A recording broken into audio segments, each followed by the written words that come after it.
This is part 2 of a 8-hour objection handling video. So this was an 8-week objection handling course where we do advanced role plays, objection prevention, objection handling, all that kind of good stuff. And it's designed to be watched as a whole. So it's all the things stack on top of each other. So if you haven't gone and watched part 1, then watch this video or go back and watch part 1. You don't have to watch it in order, but you really do want to watch them all together because a lot of the concepts kind of ripple in between each other. In this video, I go through that pretty in detail. It's part 2 of an 8-part series. I hope you enjoy. Hey guys, what's up? Doing well. What's up? You. Alrighty. All right, good stuff. We'll give everyone a couple minutes to get in here.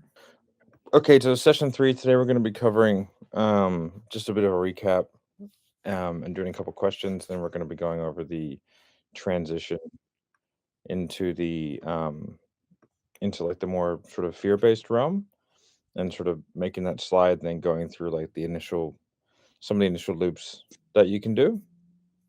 But kind of going back,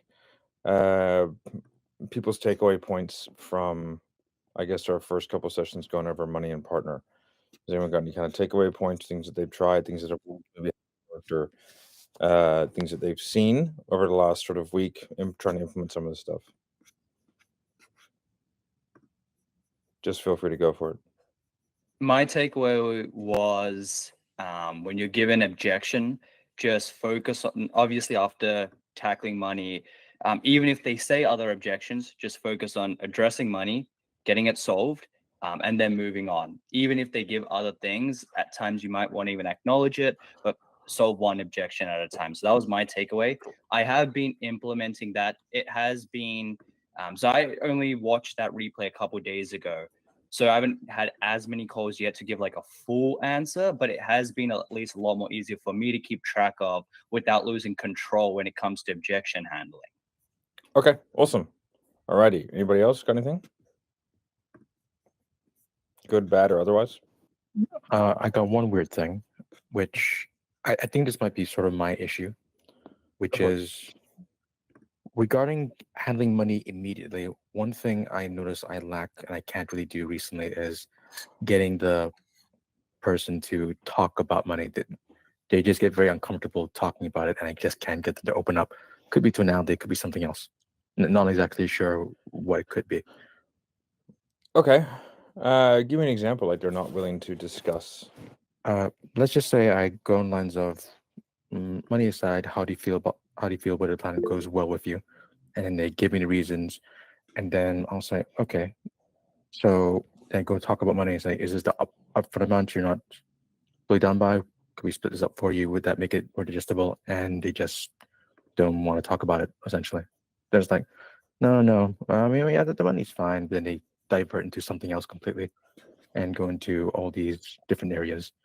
It could be fear, it could be all these different things, but they want to avoid the talk about money as much as possible. Unless the money is fine. Yeah, unless the money is fine. Yeah. And so how many times has that happened? Today, that happened every single time. So I think it's my issue. 3 times today. Okay, well, I mean 3 times, right? So you want to say like there's a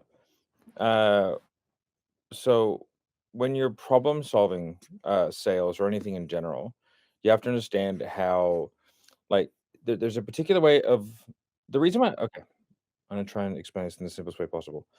The reason why people fuck things up in sales all the time, and this is the same with learning anything, is that it's they're gonna hold on to certain things and they're gonna seed trends where there are no trends. Okay. Right? So 3 of anything is almost nothing, right? Oh. Right? It's like it's irrelevant. Like, and that's a difficult thing because you go, yeah, but it's every single person. It's like, yeah, but if you close everybody on a particular day, are you a better salesperson than what you were yesterday? And that it's no, you're not. Yeah. Right? And it's like if you close 10 in a row and then you don't close 20 in a row, you did 10 out of 30. Right? So if 10% of people will never buy and 10% of people will basically always buy, right? You can get that 10% all in a row. So you have to be very careful when you look at making changes and making adjustments and stuff like that, because you have to take into account certain things. One, whenever you're doing something new, you probably suck at it. Right? That's just a really good way to go into it. Okay. The reason why, so there's a learning there's a learning requirement, and so your execution of it will not be that good.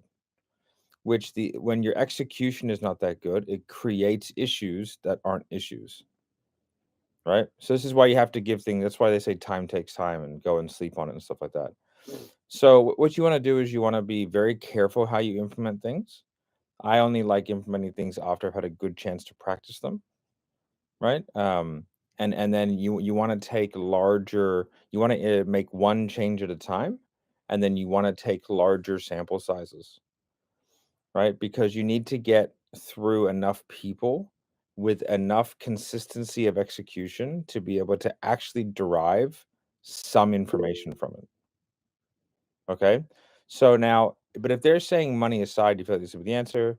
Yeah, yes. And they go, well, it's not about the money, it's this or this, right? All I do from there is go, okay, so XYZ payment over XYZ works within your current budget. I go, yeah, it's fine. And I go, okay, perfect. How do you want to proceed? And then from there, they give me the other objections, right? So like it can be that simple. Those people have the money and it's not about the money.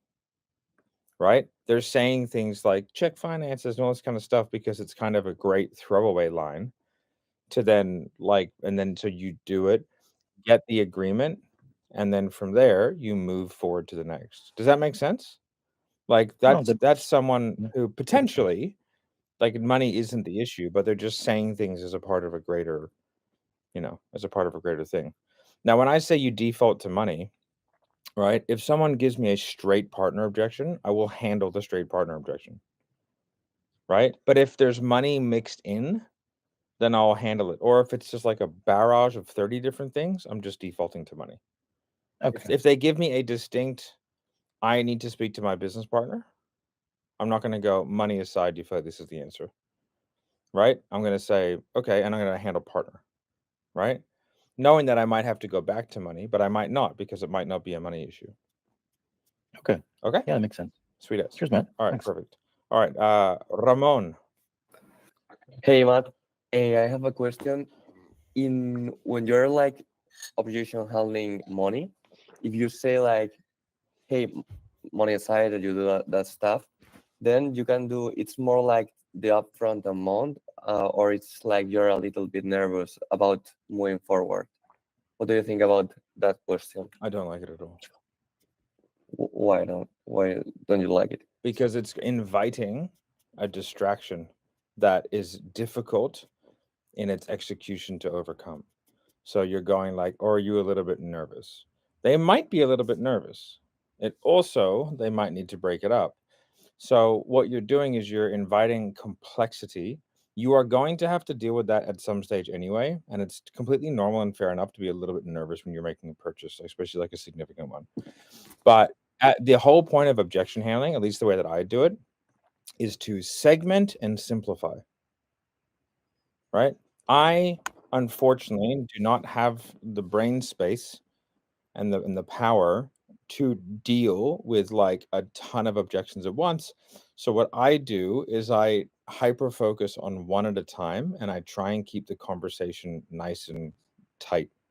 And then I move them through, making sure to address all of their concerns, but doing it in a manner that I can control.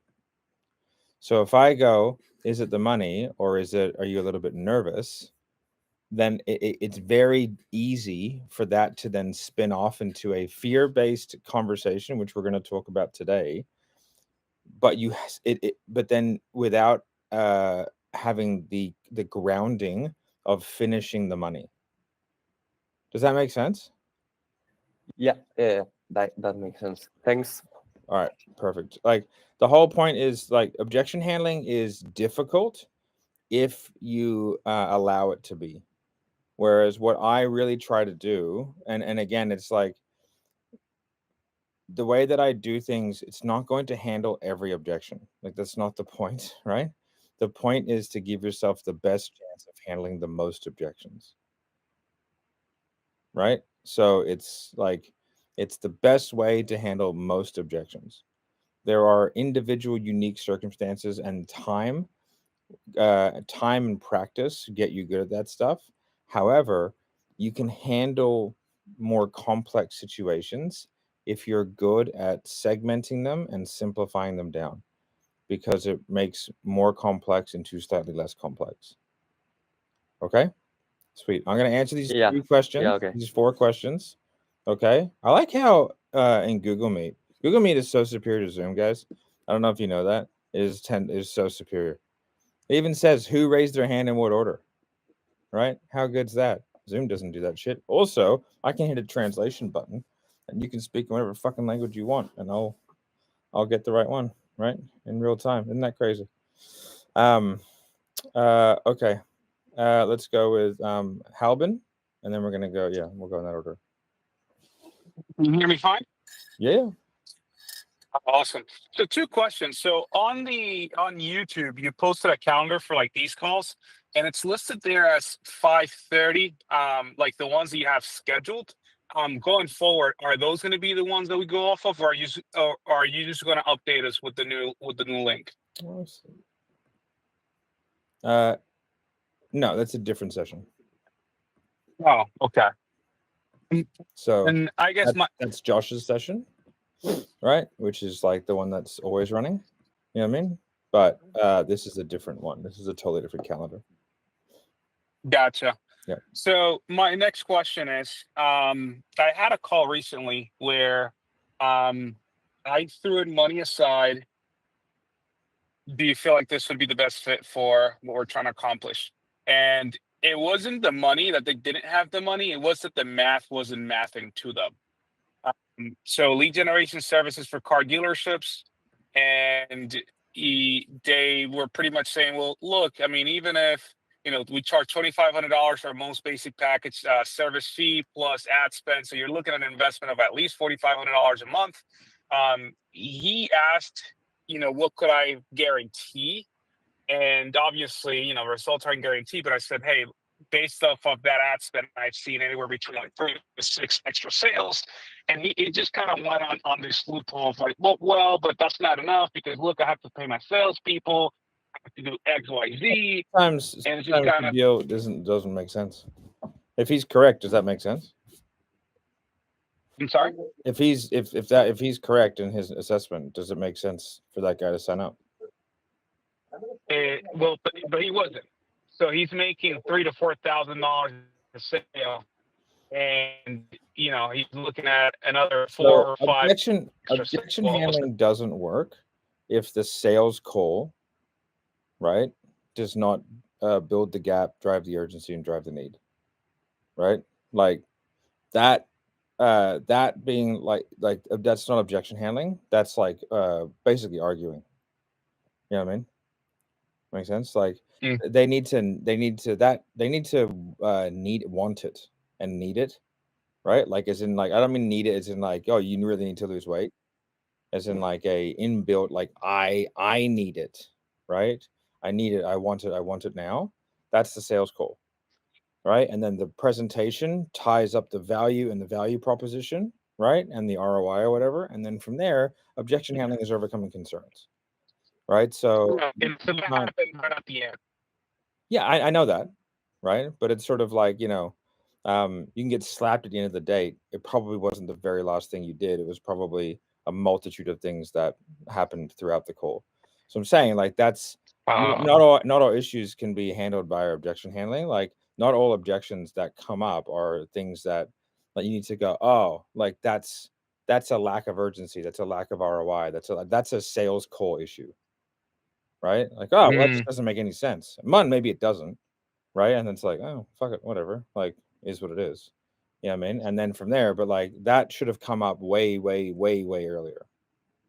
Right? Like that should have come up at least 3 times throughout the call. Right? How so? Like me asking him, like, what is it that he's trying, like his goal and like how many more sales he's trying to add, and then just kind of building the gap from there, rather than just waiting until the end. Yeah, exactly. Like that's yeah, exactly. That should have come up probably at least twice, probably 3 times throughout the call. Right? Makes sense. Yeah, sweet. Go through the videos about like gap building and stuff like that. All right, cool. Thank you. Okay. say Yeah. No, that's all good, man. AK. Oh, Pretty simple. Two-part question. So the first one, some quick context. Our funnel is add webinar 2K I'm front not end. answering anything that isn't objection handling. Oh, it isn't? Okay. Then yeah, I don't really have a Sweet question. as. That's for the other calls. This is objection handling specific. All right. Yes. Yeah, sweet. On the Fridays when I do that call, that's when I do that one. Or Cool. Thursdays, whatever it is for you guys. I can't remember. Abdel. You can Abel. also type a comment in the YouTube post area for members. Was that to me? Yeah, exactly. If you have like a specific question, but on these calls, this is all objections. Oh, God, right. Okay, Abdel De Silva. Abel. Abel, sorry, Abdel. You're Fucking retard. My question is, how do you know when to continue objection handling and going through frames? Because you've mentioned you went 2 hours before objection handling. just So how do you know when it's like worth it? If you to keep going? if it's worth it, okay, it's a weird question. How much money do you make?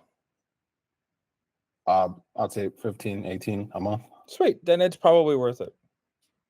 Right? And I don't mean that to denigrate you in any way, but it's like if you learn something in that period where you had the time, obviously you have the time, right? If you're back to back, like whatever, man, it is what it is, right? But if you have the time, like physically, fucking go for it. It's a great thing to learn how to do. Okay. Right? To sit in the even me, I would do it now. Right? Like one, because I think it's funny, right? I like it, and so, but I think that like that's part of it. Is like I really want to win. Yeah. You just want to win. You know what I mean? But I'm not gonna get frustrated because then I lose automatically. Do you know what I mean? And so like it's just being able to sit there. Like the things that like I came up with tons of stuff because I refused to hang up the phone. And so for me, it's just a learning experience and I just enjoy it. And I'm like, hey, what can I fucking learn from that? Like that island analogy thing that I came up with, right? Like I came up with that on a call because it was like an hour, it was like 90 minutes in. I was like, what the fuck am I going to say to this guy? And I was like, picture yourself on a fucking island and there's like water and shit around you and you like can't get off. And I was like trying to get this concept of like, you have to take a leap of faith, right? Yeah. And the faith has to be you. Okay, so just fucking do it when you get the time. This is the last question, Lucio.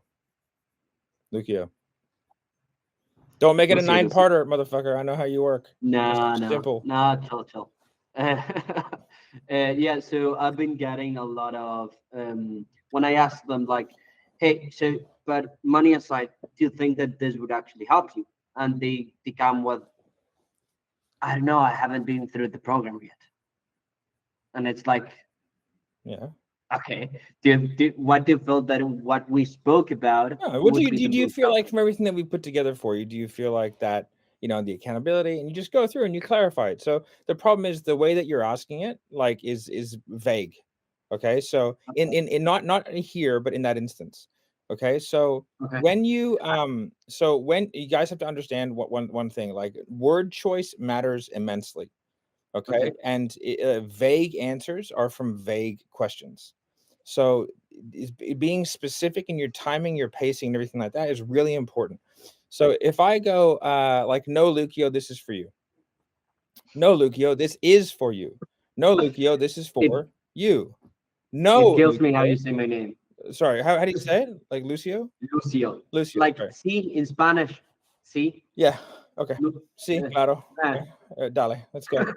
So okay, so like if I say no, Lucio, this is for you. Okay. What that's telling you is that like this, like I'm clarifying this is for you. If I go, no, Lucio, this is for you. That's me telling you, no, you're wrong. Like this is for you. Okay. So like just do nice, like you have to realize that like you have to just say things consistently. Okay. And the inconsistency is what's going to cause the vague answers. Okay. So and also like my biggest advice, and I'll change the format a little bit, is that in future, if anybody asks me a question that starts with, I spoke to this one guy and they said this, it's a retarded question.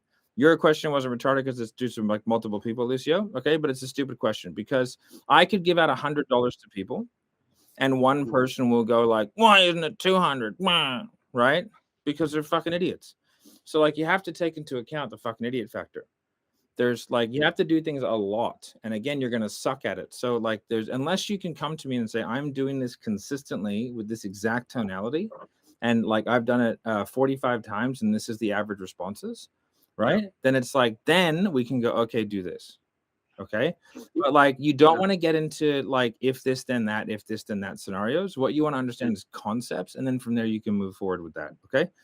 Okay, the last thing. Okay, so what I'm going to do, it's fine because the fear stuff, actually the transition stuff doesn't actually take that long. So just so you guys know, so I have what I want to do is to take 2 minutes. So with this program, okay, moving forward, I'm putting together a pretty cool structure, and I'm going to be releasing it soon. My goal is to make sales training. The more people do it, the cheaper it gets. Right? So this has level 1, level 2, level 3, 49, whatever, out to like 199. The 199 is going to maintain like it's going to be like 18 sessions a week, I think, starting in about 8 weeks or something like that. I'm trying to get everyone together, and it's going to have like industry specific everything. Right. And then the goal is about 500 members now. If I get it to 1,000, then that drops. And then at 1,500, it drops. And then at 2,000, it drops. Right. It gets cheaper and cheaper and cheaper and cheaper. Right. So the whole point is to create like I want to have 80 sessions a month. Right. Like that's the goal, is like 80 sessions a month of all different industries, role plays. I am bringing in marketing experts. I'm bringing in even like health and fitness people, like just people from all different industries to do like 1 session a month or every 2 weeks or whatever, right? As just part of it. And so the whole point is, and then I'm going to have an affiliate program, and we're going to have like a dialer affiliate program as well, right? For those of you who don't know, I have a software.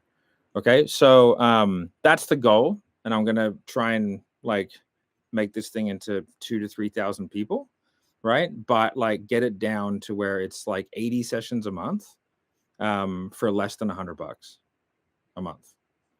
So like that's the goal. I want to make it like the craziest, cheapest value thing where like everyone just gets a ton of fucking value. The comms will be fuck all, man. It's gonna be like $100. It'll be like fucking $10 a month or something, right? Like it's a cheap program, so it'll be cheap. Also, YouTube takes 40%, right? Because it's 30% to YouTube, and then it's like another percentage to Apple and Google if you pay on your phone. So if you ever want to re-up, or if you ever leave and then come back, do it from desktop. Fuck, helps me out. I get railed. But it's all right. I don't have to deal with anything. So anyway, I just want to let everyone know that the plan is to like keep something like this going, right? But like more intense. So it'll be a lot of sessions and very specific, and I'll do like it's going to be quite a good program. I'm kind of I'm putting it all together at the moment. But yeah, that's the plan. So like 18 to 20 sessions a week. All different time zones, even like different languages. And then from there, be able to get that for under $100 a month is the actual goal. Okay. All right, guys. So objection handling, right? Not quite 69th level, right? So, and the beautiful thing is it'll be super low touch, and everyone can just come and go as they please. I don't give a fuck, right? Someone messaged me and was like, "Hey, how do I post membership?" I was like, "I don't know. Email the fucking CEO of YouTube. I don't give a fuck." I have no ability to affect it. Okay, so when you've gone through money, okay, and then when you've gone through partner, and then when you're in a zone where the person is really, really struggling, okay, and like you just can't get them over the line, and you've tied off the logistical things, okay. So again, like objection handling doesn't work if you haven't found the real problem, the real solution, you haven't tied that off with like some urgency, done a pitch that makes sense, and then from there you've gone through and you've handled the objections, right? The whole sale needs to work in harmony together, okay? However, like objection handling is an important component of it, because as much as everyone likes to say, just prevent them, like you sort of can't, or your calls will blow out too long if you wanted to do it that way, okay?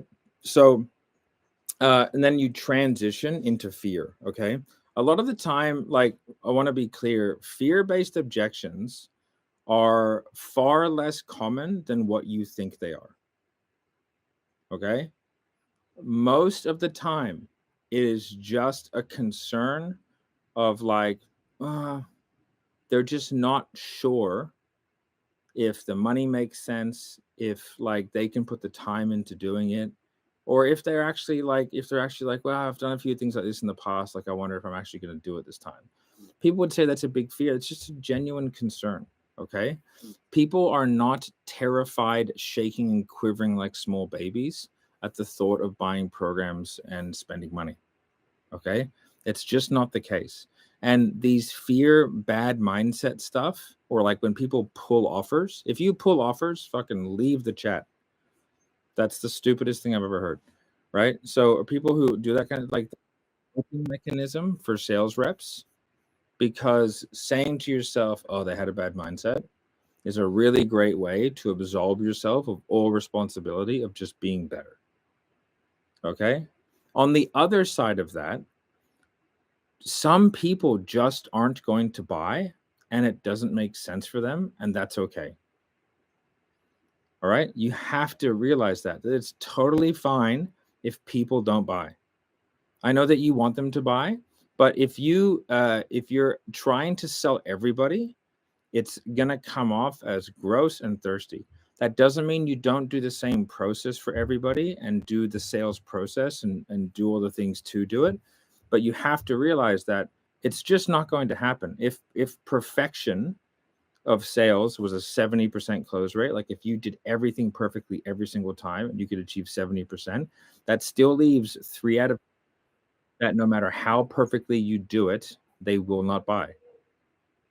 Okay. So therefore, if you then try and make changes to get those people, it's just going to go boom, boom, boom, boom. You're not going to gain more. You're going to lose these people, gain these people, lose these people, gain. That's all it's going to happen. Okay. So in order to do this effectively, you cannot become frustrated because it will not work.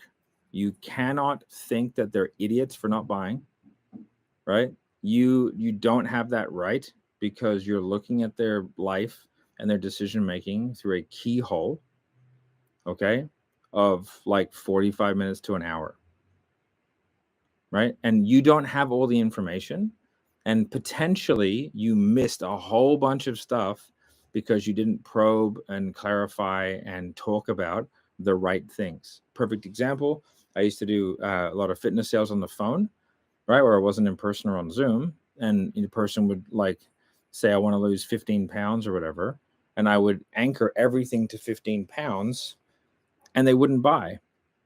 Okay. One of the issues was like they were actually 60 pounds overweight, but like I didn't do a good enough discovery and clarification process. And so all that I established were sort of meaningless to them because I never got to the true goal. So the objection handling, I made everything make sense, but it was me not uncovering the real goal, which didn't allow me to drive the urgency.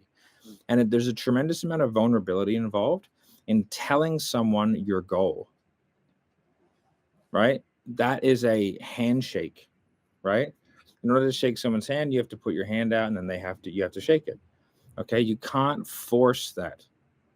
You can ask the questions, but if you're asking it with there's like a venom behind it, right? There's an intention behind it. Okay. It's why some people get angry when you ask them questions. It's because the intention can make you question them, not ask the question. And there's a huge difference to that. Okay. Okay. So that's really important. The reason being is because like when you do get someone who is genuinely like apprehensive about buying, that is going to raise their alarm bells extremely high. So any like odd or off-putting tonality will immediately put them off. It's too. Abdel, Abel. What's up? No, I thought you were having a schnoozle, buddy. Right? I thought you were having a little. You just taking notes. Taking notes, yeah, taking notes. Someone goes, he's asleep. I was like, oh no. Okay, so and frustration is like the hardest. What's this?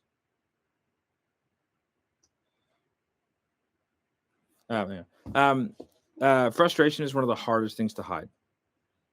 Okay. Hey guys, what's up? Matt here, and I've noticed that a lot of you are not subscribed. So what I want you to do is like go over and hit the little subscription. It really helps the channel out. And if you like the kind of content that I do, and you're like, hey, how can I get similar content but pay for it? Then I have a membership. You can go over and join that at any stage that you want. It's like $49 a month, up to about $200 a month, and we do like live Q&As. We have a coaching call nearly every single day, and there's like well over 100 videos, and I upload like sort of private trainings and stuff that I do all the time. So if you want to check that out, go for it. Sign up through YouTube, cancel anytime, all that kind of good stuff. And anyway, back to the video. Bye. So when we go through those things, okay, there's a couple of different transitions of which that you can do. I'm going to talk about some of the ones that you can set up from the top, okay, which is a good introduction to framing, which we're going to be going over later on. Okay, so there are a couple of easy frames that make it easy to make a transition into a more fear-based objection. Okay, one of them is called like the transition frame. Right. Transition frame is a good ubiquitous, right, kind of crowbar that you can put into almost any selling environment for almost any kind of prospect. That's why I like it.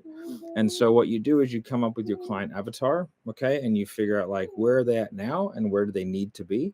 And this can be a business, it can be a software, it can be whatever. But it's like, you know, I really enjoy. So I'm going to use someone like a BizOp, right, for example. Perfectly. Perfect. All right, cool. So the transition frame is an easy one. So you basically go like at the top of the call, once you've kind of done the, you know, like the initial one, and you go like, hey, like, what are you here for? Right. You know what I mean? Like you sort of get the initial out.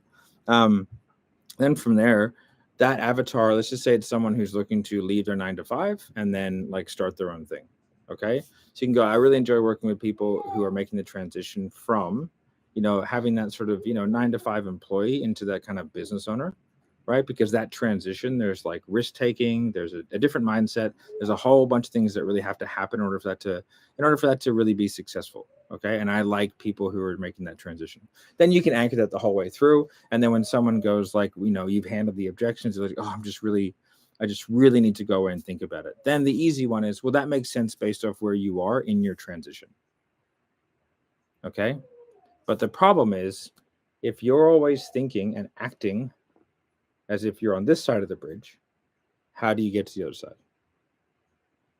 Okay, how do we make that transition, become that business owner? And what would the business owner do in this instance? Right? And then you've layered in a business owner takes risks, a business owner, you know, does yada, yada, yada. Okay, so adding in anchoring something as a through line is a great way to then make a transition or use that identity, whatever. Oh, you can do that stuff super early as long as you're subtle about it, right? You don't want to be like, you don't want to hammer them with it. But I would bring that in like on a BizOp sale. I bring it in quite early, right? So it's like making a transition, you know what I mean? And so that's a really easy one to walk them through. It's like, well, based off where you are in that transition, it makes sense that you're kind of feeling this way. You know what I mean? The only problem is, you know, and it's essentially the same thing. So it's like walking across a bridge or acting from a different perspective. So the key shift that you need them to agree to when you go into fear-based stuff, right, or you go into like really apprehensive buyers, the key shift is they need to think and look at things slightly differently. That's the only agreement in which you need to begin with.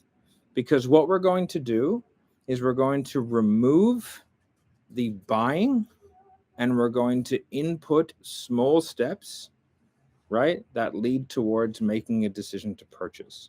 But we are removing the purchasing decision. Okay, because that is the scary part. That is the part in which they are apprehensive about. All right. So we want to it's a very, very important concept. You are not asking them now, once you're in this zone, you are not asking them to do any purchasing. None of your languaging can be around finalization, payment, moving forward. If it is, you will trigger quite a visceral response from them because like they're anxious. Okay. Do you guys know what like anxious is? It's scared for no reason. right? That's like my son gets a bit anxious, right? And like we like teach him how to talk his way so he understands what he's feeling, right? And he used to go, I'm really scared, I'm really scared. It's like, okay, you're not this is what that is, right? You're feeling scared, but you don't have a reason to be scared. This is anxious. Okay, let's work through it. And then they can understand it, so it's easier to deal with, right? Make sense? Okay. So but it's quite a visceral kind of thing. And usually when people are scared or anxious, like what they need is someone to lead them through something. Okay. So if you think of like, if you've ever gone, like I take my wife to a haunted house, right? She's going to like jump behind me on my back, right? And she's going to go like this and I'll walk through, right? If we're on a flight and there's a big turbulence, she looks at me. If I'm fine, she's fine. Right? So now I have to pretend to be fine all the time. Right? Right? So, okay. So that's kind of how that works. And removing the purchasing decision is removing the anxiety. Okay. So we're not going to talk about that. And even if they say, oh yeah, but it's like, hey, you don't have to make, like, let's not talk about that. Okay. And the key thing is, what do you need to do in order to get the outcome? Right? That's your underlying thesis. What are the action steps? What do you need to do? Okay. So the first thing is you make a transition. So it's like, hey, you're here. You need to get here. What is like, do you realize or do you agree to the premise that you need to think from a different perspective to get an outcome you've never got? Okay. There's a number of ways to do that. The one thing is like, there's a couple of easy kind of logical questioning tracks that you can make. Okay. That they do have some pitfalls though. So I'll go through them. The first thing is like, okay, so, that makes sense, because we all make decisions based off our perspective. That's a really easy transition throughput into the next phase because we're going to use perspective as that anchor point. Okay. And guys, please tell me if I'm talking too fast or too many allegories, right?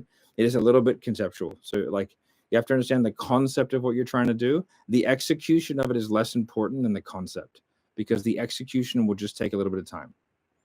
Okay. It's more important that you understand the strategy than the physical words, the exact wording, right?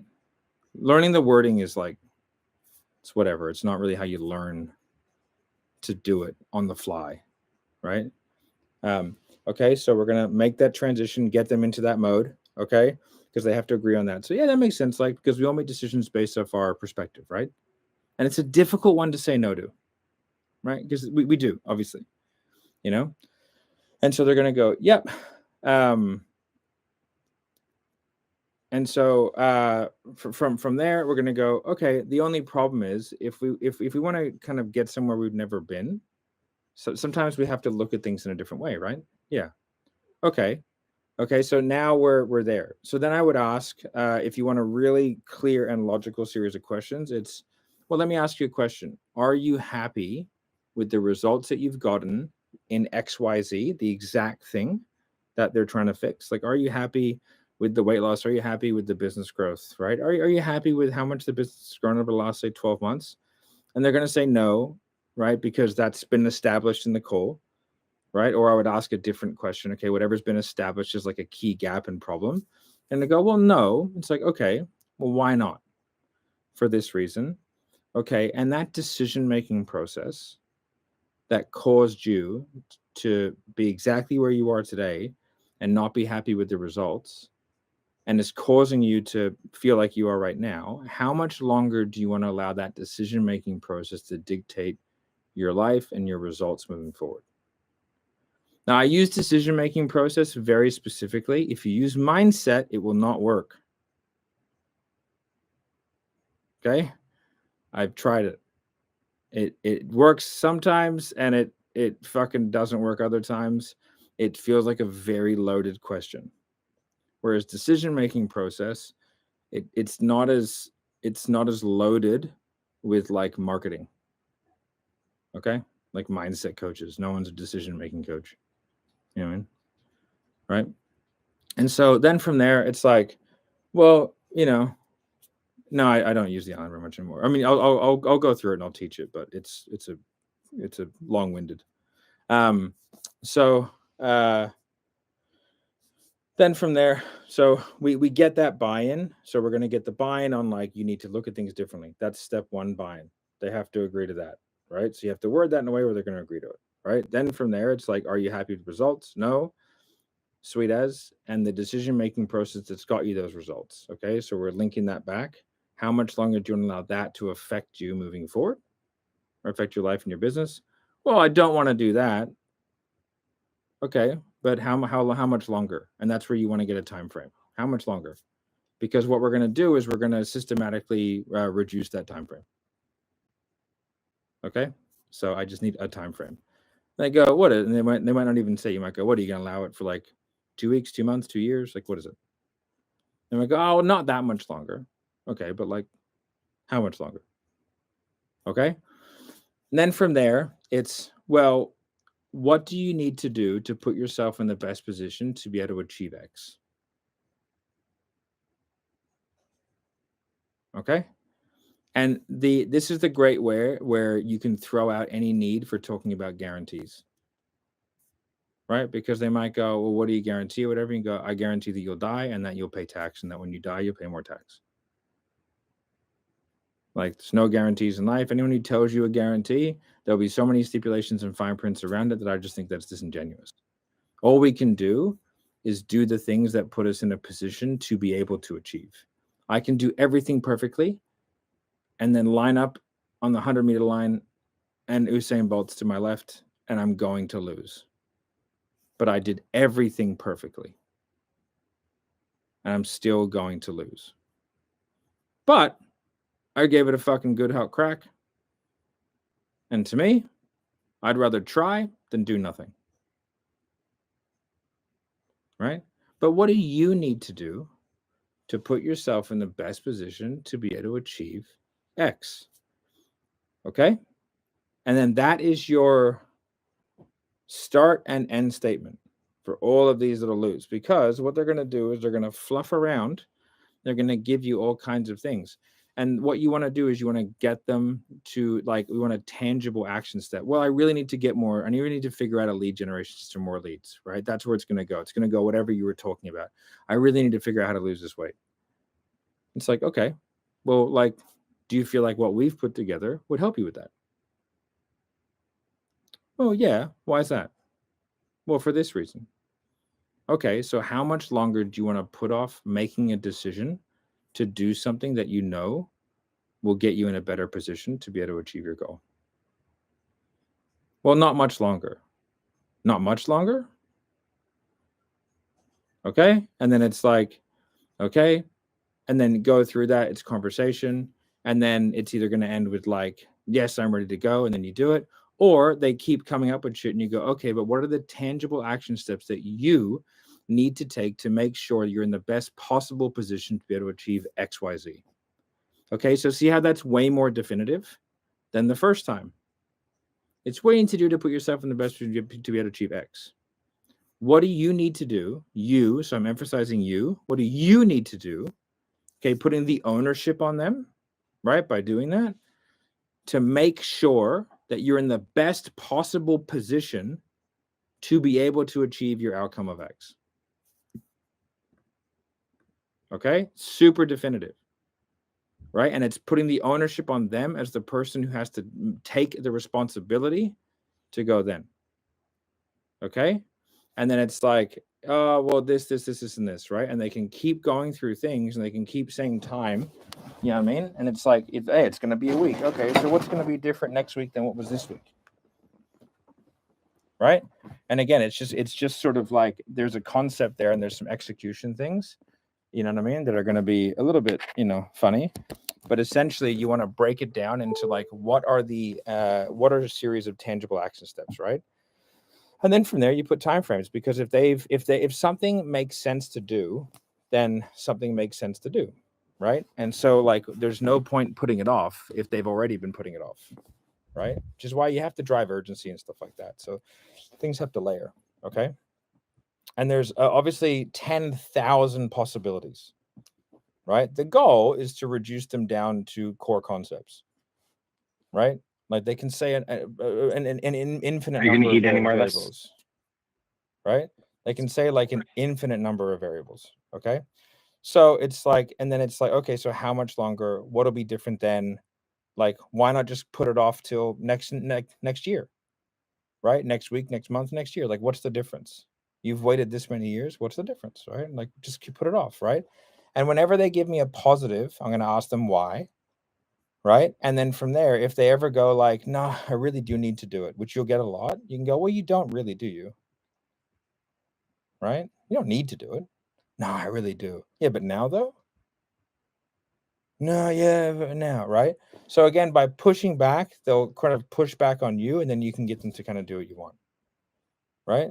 You'll get that a lot. I just need to put it off for a week. I mean, you could put it off for a month, like why, like, what's the difference? Right? And then they're gonna go, no, I don't wait a month. Well, why not? Well, because I just kind of need to get it done. Like people are pretty easy to get to do that, right? But you have to use push back and pull, push and pull, push and pull. We're going to be going through that later on in the course, all right? The important thing is that you understand the concepts. Don't get your head wrapped around the individual execution of all possible variables when you don't understand the concepts and strategies, right? It's just a waste of brain space, okay? Then from there, right, you're going to loop around and then get more definitive, right? So the goal is to get more definitive in your languaging, your labeling of them as the person who is taking responsibility, and then your time frame, right? And then the specificity of the goal. So the next time I'll loop around, it'll be like, what do you need to do to make sure that you are doing everything possible to make sure you can achieve X so that you can, and then you put like the emotional driver in. It's like lose 10 pounds so you can, right? You know what I mean? Like, so you can quit your job and tell Gary to go fuck himself, whatever, right? Okay. And then it's like, what are you doing? And then it's like, well, I need to do this. Okay. And then the last one is, what do you need to do that when you go to bed tonight, you're doing everything you can to be able to achieve X so you can Y? Because like the illusion is that you can stand still. If time moves forward, okay, and you're at a fork in the road and one is towards your goal or away, I don't mind which direction you pick, but you can't pretend that standing still is not pushing your goal further away.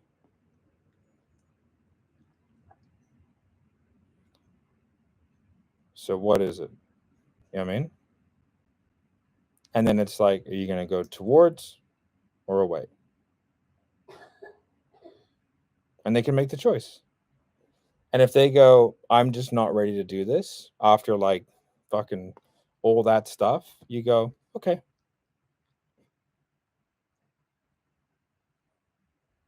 You just go, that's fair enough. I want to just say I apologize, right? It seems like this makes sense financially. You need to do it. You want to do it, and you have a good idea that it'll get you to your goal. And there's something blocking you. I'm not sure what it is. Okay, but I didn't help you through that, and that's my job, right?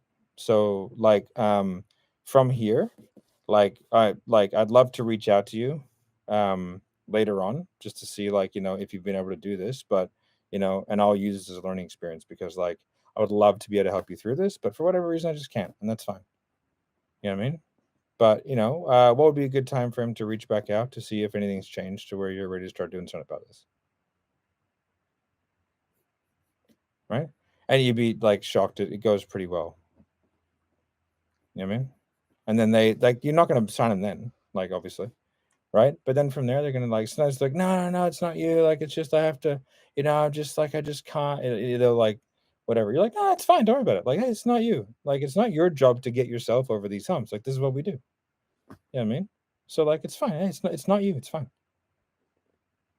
Right? Like, and then from there be like, when like how long do you think you need? And then like don't schedule follow-ups. Scheduling follow-up calls is a waste of time 95% of the time. Right? I will schedule like I will like put time frames in, right? And then I call them. right? Most of the time, a follow-up call is like a scheduled, especially if it's like any more than 15 minutes. Like, what are you scheduling an hour follow-up call? Like, what are you doing? It's crazy. You know what I mean? Or I'll have like blocks of time throughout the week that are scheduled that have specific follow-up blocks in them, right? That way, like you have a consistent schedule to where you're not taking up like sales time to do follow-ups like that, but your follow-ups are just like phone calls, texts, emails, stuff like that, right? So you're just like constantly kind of doing it. You don't want to have like a 45-minute follow-up conversation with someone that like it's 50-50 they show up, right? And if they show up, they're buying anyway, like for sure. The amount of times they show up and don't buy is pretty rare. Yeah, I mean, it does happen, but it's pretty rare. It's kind of like, all right, cool, bye. What the fuck are we doing here? Right? You know, and then if they're not going to buy, they're not going to show up. Right? So, like, it's sort of a waste of your diary. Follow-ups are not a waste. Follow-ups are fantastic, right? But doing it that way is not great, right? But just overall conceptually, okay? Like, I know that's a kind of a difficult process in the objection handling matrix. So let me just get this up. Right. What I'll do is I'll just share my. Okay.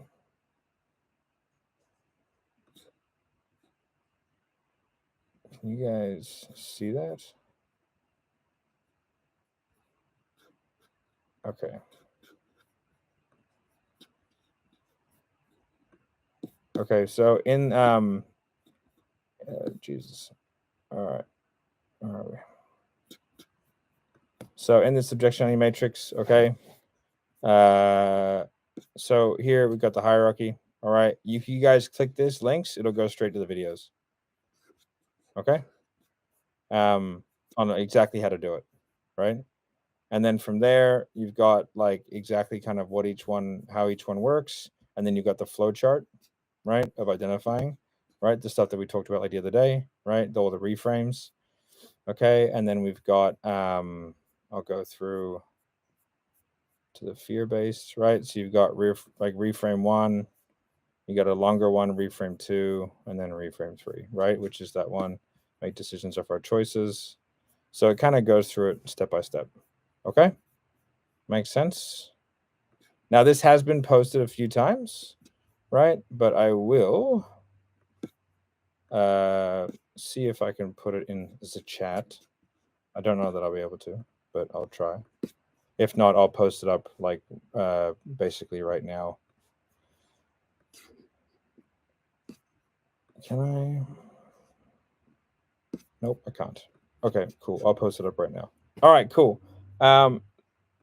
So I know that's it's fairly conceptual, right? But again, it's important just to try and understand the concepts. I highly recommend like flow charting it out yourself and trying to like dissect the code. I'm not saying this is particularly simple. I think money and partner and all that kind of stuff is pretty simple. This is a little bit more conceptual because in between that like looping statement, right, of like what do you need to do to put yourself in the best position, that escalation is simple. However, everything that happens in between can be a bit of a fucking dog's breakfast, right? It can go a lot of different directions. So again, it comes back to that concept of being able to like clearly use your tonality, your intonation to make sure that you have very precise languaging and that you're not allowing tons of like diverting conversations. Okay. And then I'm going to answer questions. I'd like the questions to be about what we talked about and also not be about specific instances that you've encountered over the years of one random person saying, yeah, but they said this, right? Because that is a waste of everybody's time. Okay, Brody. Sweet, dude. So just wanted to go through the framework as my ADHD brain took a shitload of notes, and I just want to make sure I've got it in the right sequence. Yep. So first and foremost, number one, they need to agree to where they are and where they want to get to. So yep. That's step one, right? That's the kind of first part of the framework. Yep. Step two is asking them if they're happy with where they are or happy with their current results. So it's right? So I'll make two modifications. So step one is there has to be a shift in thinking to get to where they want to go. They're here. There's a bridge, right? And I've even drawn it, right? You're here. There's a bridge to get here. Okay? You can swim through the shark-infested waters. You can walk over the bridge. You can stay on one side, right? There has to be a thought, a way of thinking differently to get to that side that you've never been on. Okay?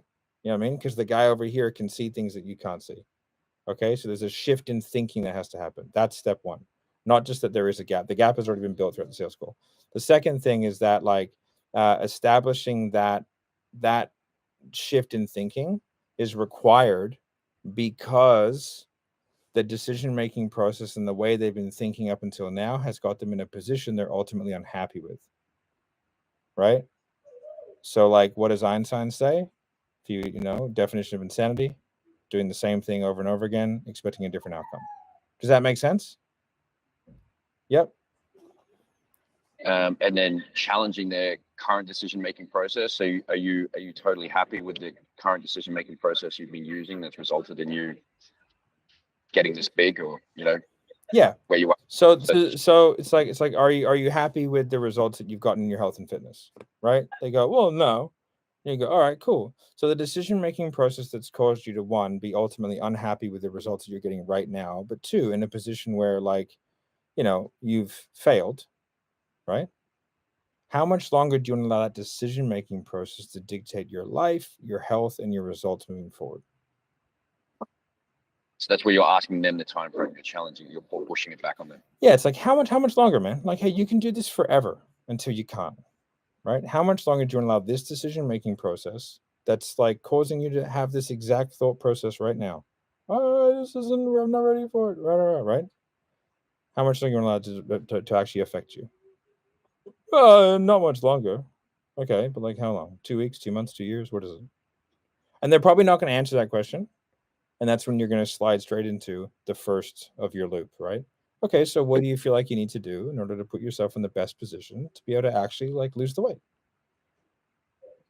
Well, I need to fucking, right? You know what I mean? I need to, I need to figure this out. I need to get the diet. And you're going to just talk them through that. And it's going to, you're going to talk them through, and it's going to end up in either a decision or the next loop, right? And the key thing is that you don't try and put the finality of a transaction on them, right? Until they need to ask you to buy, essentially, right? It's super leaned out because again, they're scared, right? And you're just super calm, cool. Yeah, man, it's cool, dude. Whatever. And when are you pushing back normally on your first loop? So if they say, oh, I need to do it, well, why not just keep doing what you're doing? Yeah, exactly. Yeah, you can do that for sure. Earlier, you no, you can listen. I do that the whole way through the call. So when I do sales, whenever someone gives me a positive, I'll you know what I mean? If it's if I want them to become more emphatic, I'll push back on them, right? If I want more detail, I'll ask a clarifying question, right? If I really need to do it now, I'll be like, now? Really? They go oh yeah, it works on everybody always. You know what I mean? It's oh, I really want to eat this cake. Really? You eat this cake? Right? It's yeah, it's fucking great cake, dude. Right? You know what I mean? It's just how people work. You just give them a little push and they'll push back a little bit harder, because they're digging in on their I am right. People want to be right all the time. Let them be right. And so, but if you want detail, you ask. You're oh, why now though? Oh, because this and this. Oh, okay, makes sense. And so after you're pushing back, are you then looping straight away, or are you saying, are you kind of offering how would you like to proceed from here? Well, it sort of depends. It's tricky one because it depends on the conversation goes. Yeah. You know what I mean? So it's when I feel like I need to sort of stamp the feet, redirect, and go, because I can crowbar it in. It's okay, all that aside though, what are the actual tangible action steps that you need to take, right, in order to, so I can sort of I can just sort of get it in. It's a pretty easy thing to just get in, right? And so it's when I want to retake control, and then I think it's going off into La La Land. So let's come back down into the now. It's okay, I understand all that. Christmas is coming up, and you've got cousins coming in, and there's like, there's this and this available. But like, your current circumstances don't change the thing that you have to do to actually get the outcome. You know what I mean? Like if you want to be a gold medalist, it doesn't matter where you are, what you're doing, you have to do the things to be a gold medalist, right? So what are the actual tangible action steps that you need to take in order to, right? So like you just crowbar it and then retake control. Right?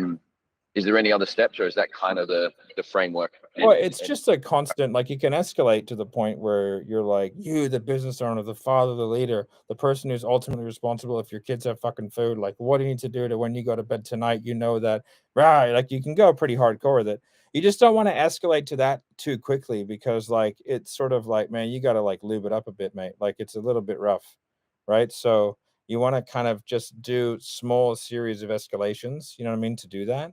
Maybe like 4 or 5 and you got to sort of practice, like I'm making one question worded differently, which is adding more definitive terms, labeling, and timeframes. Like it's a little bit complicated, but it's not when you sort of write it out and you see it. You know what I mean? But it's the in-between bit that is very difficult to script. You sort of can't, because you don't know where that's going to go. You know what I mean? Which is sort of the difficult part. But again, we're in a part where like we're YOLOing anyway at this point. Yeah. Like we've gone through all the major stuff. I would say 70 to 80% of objections will be handled with a good logistical work frame. So if you're going to put time into something, this is not the thing to put time into. Okay, this is the thing a lot of people put time into for some reason, but it's because like the reason why they get them a lot is because they're not good at handling logistical objections, right? Because everybody likes the reframes and they think they're cool, and so people will default to doing them out of a bias of thinking it sounds cool. And then it's way easier as a sales rep to think that everyone has a mindset issue because you kind of suck at sales. Right? And this is like, that's the brain thinking of like, if I'm really good, I'm pretty good at tying up urgency, and they kind of want to do it. And then they have some basic ass concerns and we just overcome them. Right? It's not to like, not like the amount of times that I would get one of these objections these days would be pretty minimal. You know what I mean? But they're a really good thing to learn how to handle. And then the better you get, the less of them you end up doing. I don't do any reframes anymore at all. Like very, very rarely. Like even during calls, I really don't do them. But I teach them because like you have to crawl, walk, run. So if I teach someone, this is what a lot of people don't understand, that advice that I give has to be contextual to the individual I'm giving it to and the circumstances they're in. So because if I'm going to teach someone to get the fastest way around a 100-meter track and I go, it's sprinting. What if they're a baby? Then it's crawling. Right? If you're a baby, crawling is the fastest way. Makes sense. So if I say sprinting is definitively the fastest way, I'm the fucking idiot. What if they're in a wheelchair?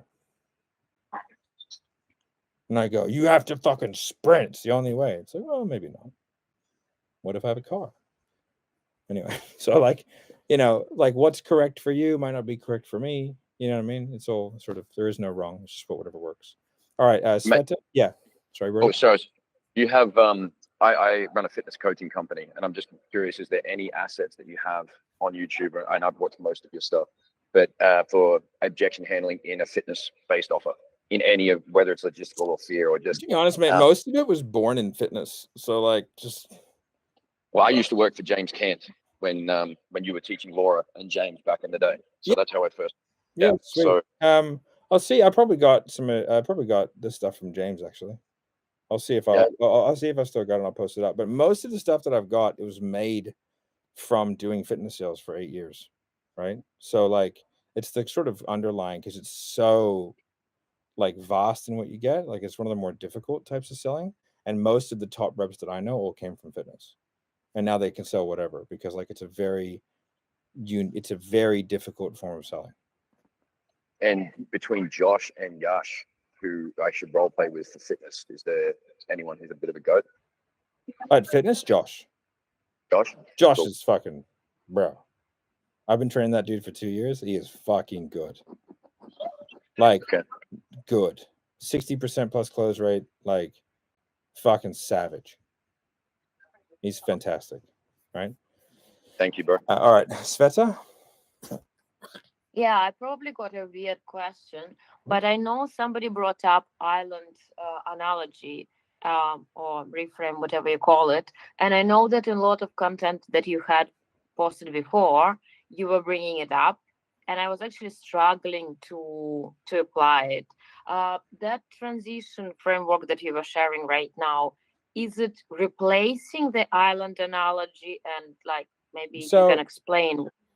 Yeah, so the island now, I'm pretty sure it's in the Matrix, right? But it's a bit overcooked in my opinion these days. Like it's a little bit it's just a bit too long, right? Like you can get the same thing in different ways. All it is a concept of like you're here, you want to get somewhere else, you have to think differently, and you have to believe that the thing is that you can actually do it, and then you actually have to do it. Right? So the island analogy, right? You can't see the fucking the mountain, but you need to get to it. So at some stage you have to, 1, believe it's there, 2, pick a direction, and 3, you have to start swimming, knowing that you might drown. The reason why I picked that is because like why I went that way was because the drowning part was important. I need the failure to be like an option that we have to openly discuss. Right? But like you can either sit there hoping and praying for the rest of your life that at some stage something presents itself to you, or you like, you can actually just fucking do something. Right? But there's a lot of people waiting for that fucking thing to present itself. And mate, it's probably not. Or maybe this is it. You know what I mean? So like you have to take a leap of faith. That's the whole point behind it. And so that transition frame, it's relatively similar. Again, you can say it in a number of different ways. I think you can do it more concise. But that's sort of the idea, right? So whenever you were using that island analogy right now, well, I like gotta understand, it's a break in case of emergency. Like we're deep down the rabbit hole at this point.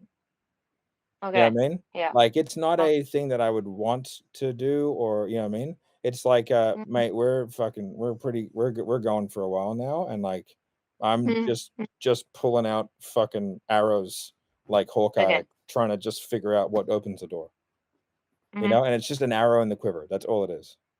Okay, got it. Okay, cool. All right, who's next? So who's number 2? Yeah. Matt. Yeehaw. What's going on? I think Ed's first. No, you're number 2. It even says. Oh no, Ed. Sorry, yeah, Ed, you're up. Sorry. Yep.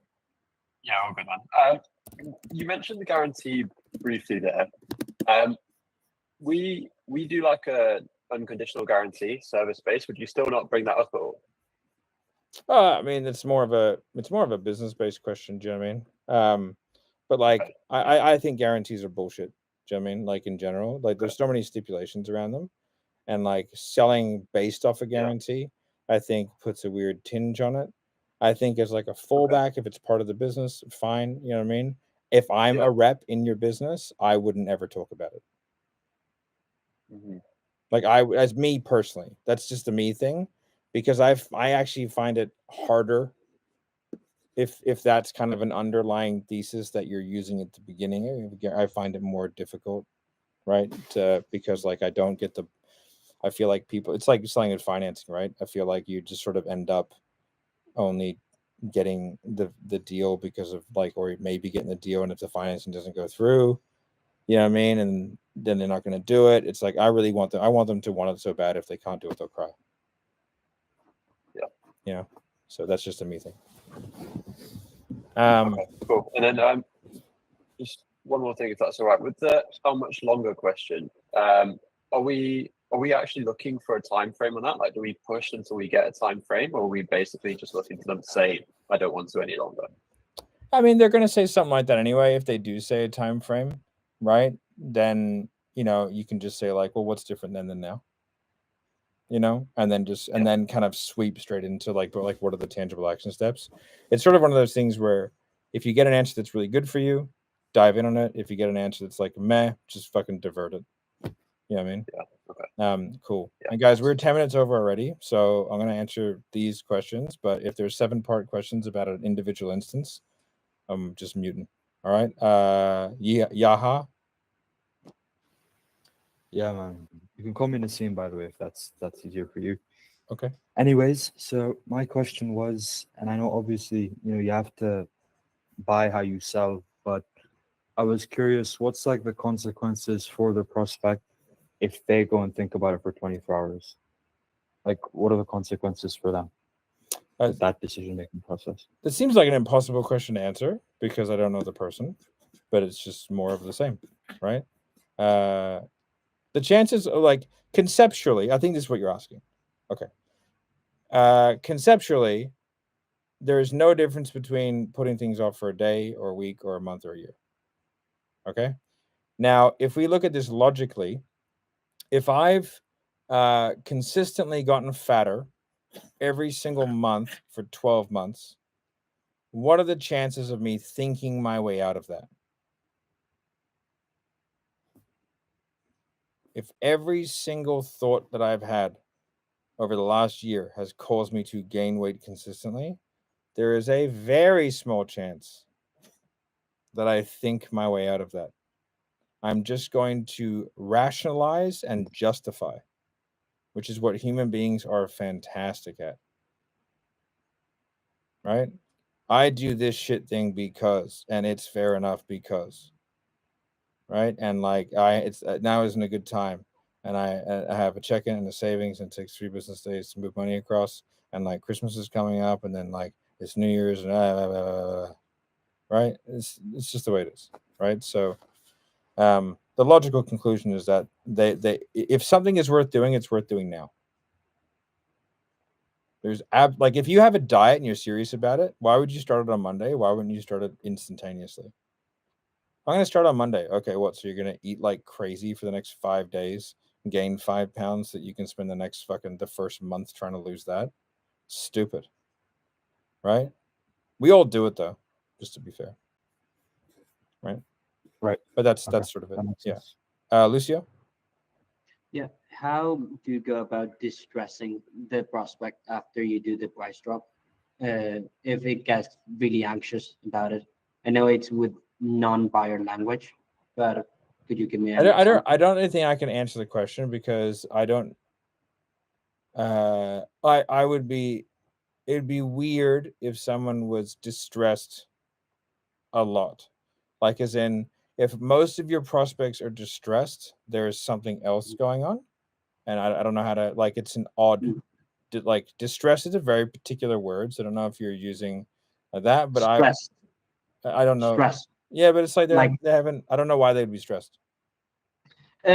because I'm trying to do bigger deals. So first I do the double amount, so I can tell them, hey, so this wouldn't be the same for you. Sometimes I skip that part, and like some So of I'm them, just gonna it's time not out. all the time. I without listening to it, I can't answer it. It's one of those things. Like to me, it's weird that they're distressed or stressed out. Like I don't get Okay. that. Like I've never like I don't. So I have to listen to it. So it's. I mean, I could just say I could give some throwaway answer, but it it's just to sound smart on a Zoom call type thing. So I just feel like I don't have enough information to be able to answer that question. Right? Oh, fair Yeah. enough. Sweet. Sage. Hey, so my first question is, so if there's multiple times in the objection handling where the prospect is saying that it's a good idea, do you just keep clarifying it every time, or is that going to risk them catching on to it's like a tactic? I don't really care, because you can do it so many ways. You sure? Really? Why? Okay. Okay. You So know you what I just mean? make sure that you're clarifying different ways, and then Yeah. it'll be harder to catch on to. Yeah, keep it spicy. And then just so I understand what you were teaching conceptually, because you were saying you don't want to go for buy because it's going to create the resistance. Like you don't want to go for like Transaction. transaction, right? But the question you're asking is like, so what do we have to do? What are the practical next steps? Like, how is that not implying that they transact? Well, no, it's not. What are the practical next steps? It's what are the action steps, right? So like, I need to go to the gym. I need to like figure out a way to get better lead generation. They might espouse that to I need to purchase your program, which is a good thing, right? Oh, okay, that's good. Be like, right. Okay, the reason why that wasn't clicking is for me because I'm selling solar door to door, so there's not like the transaction. There's no like intermediary to the transaction. It's just the getting the solar. Like it's not. You see, like it's not like going to the gym or eating better. It's just you just get the solar. Like you do transact. That is the practical next step. Yeah, it's product. You sign right? this and book your. Yeah, exactly. But like again, it depends on the outcome that they're looking for because people buy solar for a number of reasons, right? Like like people buy solar to save money, save the earth, or look like they're saving the earth to their neighbors, right? So right, you know what I mean? So and if it's to save money, why do they want to save money? How much money do they save? What are they going to do with that extra money? Right? Like what does it do? And if they're looking to save the earth, how important is that to them? Right? And so it's an underlying, like there's a tangible and an emotional, and everyone makes that like off that, you know what I mean? And so or it could even be like, you know, if they have battery system with it, it could be like mitigation, prepper mitigation, right? You know, and so it's like what do you have to do to get your outcome? Your outcome is, hey, you want to get solar too, right? And it's not just because I want it. You know what I mean? There is a reason for it. It might not be super deep, and you don't need to make things deeper than what they are. But it's like, okay, so like, you know, what are the tangible action steps that you would need to take in order to put yourself in the best position to start actually saving on your power bill? Well, we need to really, you know, we need to get solar, or we need to shop around, or you're going to uncover more things. You know what I mean? Or they're just going to go, yeah, no, I really need to get a solar thing. It's like, okay, well, how much longer do you want to put off making that decision? Sun's not getting any brighter. You know, you've only got what, 4 or 5 billion years left on that bad boy, right? Yeah. Okay. That's helpful. Okay, cool. Rez. Yep. Hi, Matt.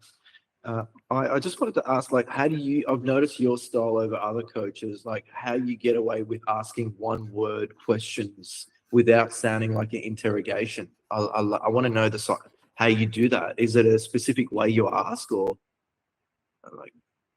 I think I'm probably just more genuinely curious. You know what I mean? It's like it's also practice. It's quite a difficult thing to do.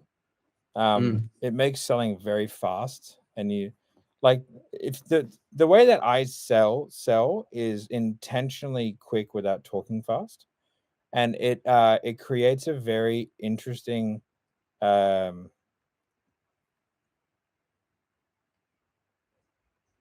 it's almost hypnotic. So you ever like walked down a steep hill and you just start stumbling and you start going fast? That's what it's like when you're a prospect with me. So it's hard to stop. What's that? Why? Huh? Oh, okay. Makes sense. You sure though? Oh, okay. What about this? Oh, all right. And it's very hard to lie. It's very hard to not just tell me the visceral truth, right? And it's happening very fast, and sort of by the end of it, you don't really know what's happened. And so like that's kind of how it works. It's quite difficult to do though. But it's years and years and years of practice and a very good understanding of the concepts. That's really what it comes from. But it's just like, why is that? Oh, okay. You sure though? Makes sense.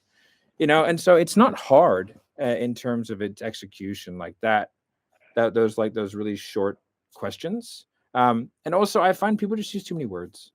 You know, I probably use too many words when I coach, you know, but I'm trying to like talk to a lot of different people at a lot of different levels of IQ. Right? That's the truth. Like, yeah, sort of, to be honest. I can't tell which one of you are, which ones aren't. But I have to speak to all of you. So, yeah, I definitely like one-word interjections. And I think if you can practice that, I would highly recommend it because it will probably cut 10, 15 minutes off your calls. Yep. Yeah. Thanks. All right. Abel, and then we'll go you, Caleb. Yes. Sorry. So you. Oh, go ahead. All right, Abel, you go. Oh yeah, just Just go. All Let's right, go. Abel, so then we'll go Caleb. you mentioned prior that when objection handling, the prospect needs to see themselves in the frame in the first person, not like they're looking at a video game. Do you remember? Oh, that's an associative versus disassociative. Yeah. Can you explain that briefly? I don't get that. If I say, what would it be like if you were able to earn $1 million a year? Right? What's it like when you earn $1 million a year? They're different questions. One is associative and one is disassociative. What would it be like if you? I see. What is it like? What would it be like if you? What is it like when you? Selling in English is a fucking cheat code, by the way, compared to other languages. It's so much more precise. I think English is twice as large, 2 times bigger than the nearest language in terms of vocabulary. Maybe even 2 times bigger than all the languages combined. It's an incredibly extensive and prodigious vocabulary. Having a good vocabulary is a fantastic thing to have in sales, not in like the douchey way where you use like, ad hominems and stuff like that. But it's like if you can be precise with your language, because if I can use a very precise word that's like a well-known word over the, over a more generic, then I can be really, really accurate, which means that the intent of my question is incredibly clear, right? Which is a cool thing. Does that make sense though, Abel? Yeah, definitely makes sense. I thought it was more complicated than what it was. No, yeah, for sure. Caleb, last one.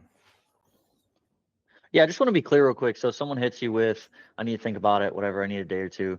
You're going right into solving money first and working your way towards fear. You're not jumping into like the transition identity first, right? Well, if I'm going to ask them what they want to think about,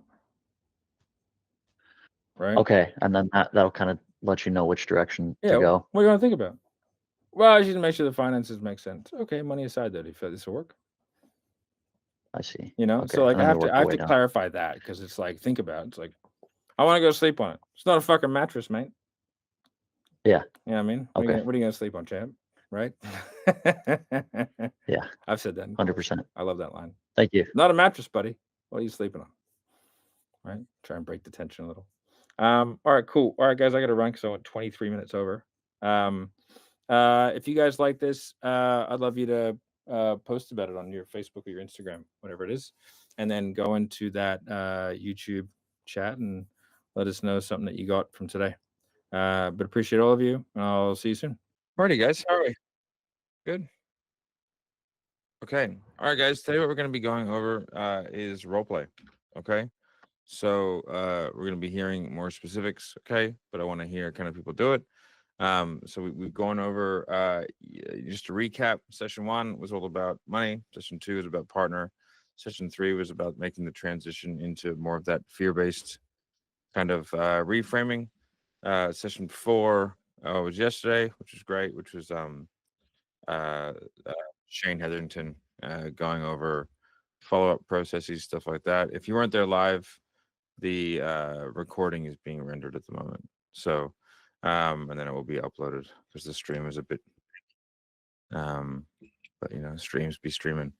So what we're going to be doing is going over, I'll do a quick recap, okay, of kind of exactly how it's done, and then from there we'll kind of just get straight into it, do some role play, have a look at some tonality, intonation, etc. Okay. All right, so just as a recap, okay, when it comes to dealing with money, okay, the important things are that we're going money aside, okay, so we're going to remove the objection, and then from there, it's like money aside, do you feel like this could be the answer for you? Okay, the wording is important. We don't want to overcomplicate. We don't want to start to, just kind of put a whole bunch of crap in there, right? Because every deviation change from something is going to invite new variables. Okay, the matrix has been posted a few times, mate. It's in the group. I posted it up. So just go on that thing and have a look. If not, the link to it's in the Notion. And then so blah, blah, blah. Right, where was I?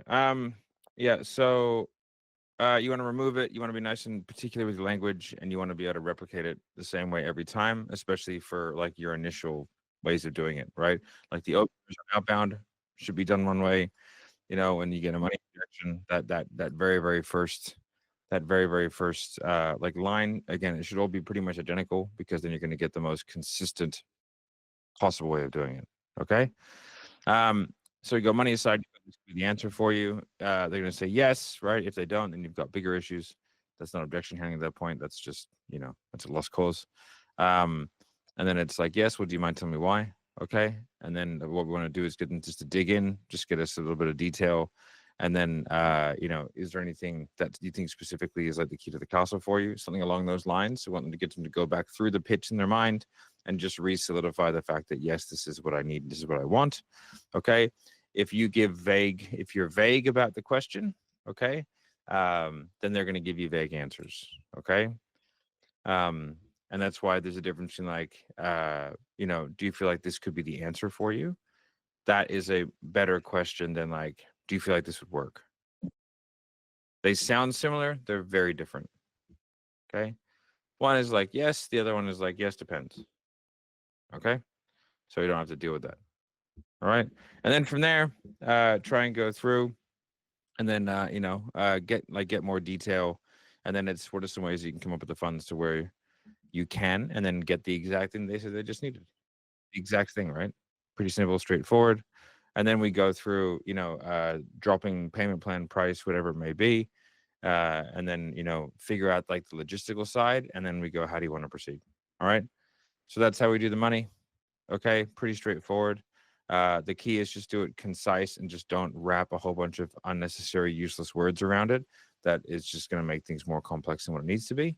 The next, okay, is partner. Okay. Remember, you know, if your partner was here, okay, don't say things like if your partner didn't exist, you know, if you didn't have a partner, right? Like these are stupid things to say.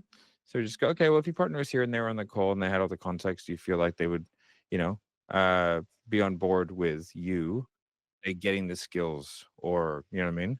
You don't want to say like buying the program. You don't want to have a transaction based question. You want to have either like a skills or a software. Do you feel like your business partner would be on board with you getting the automations in to be able to, you know, get the outcome? Does that make sense?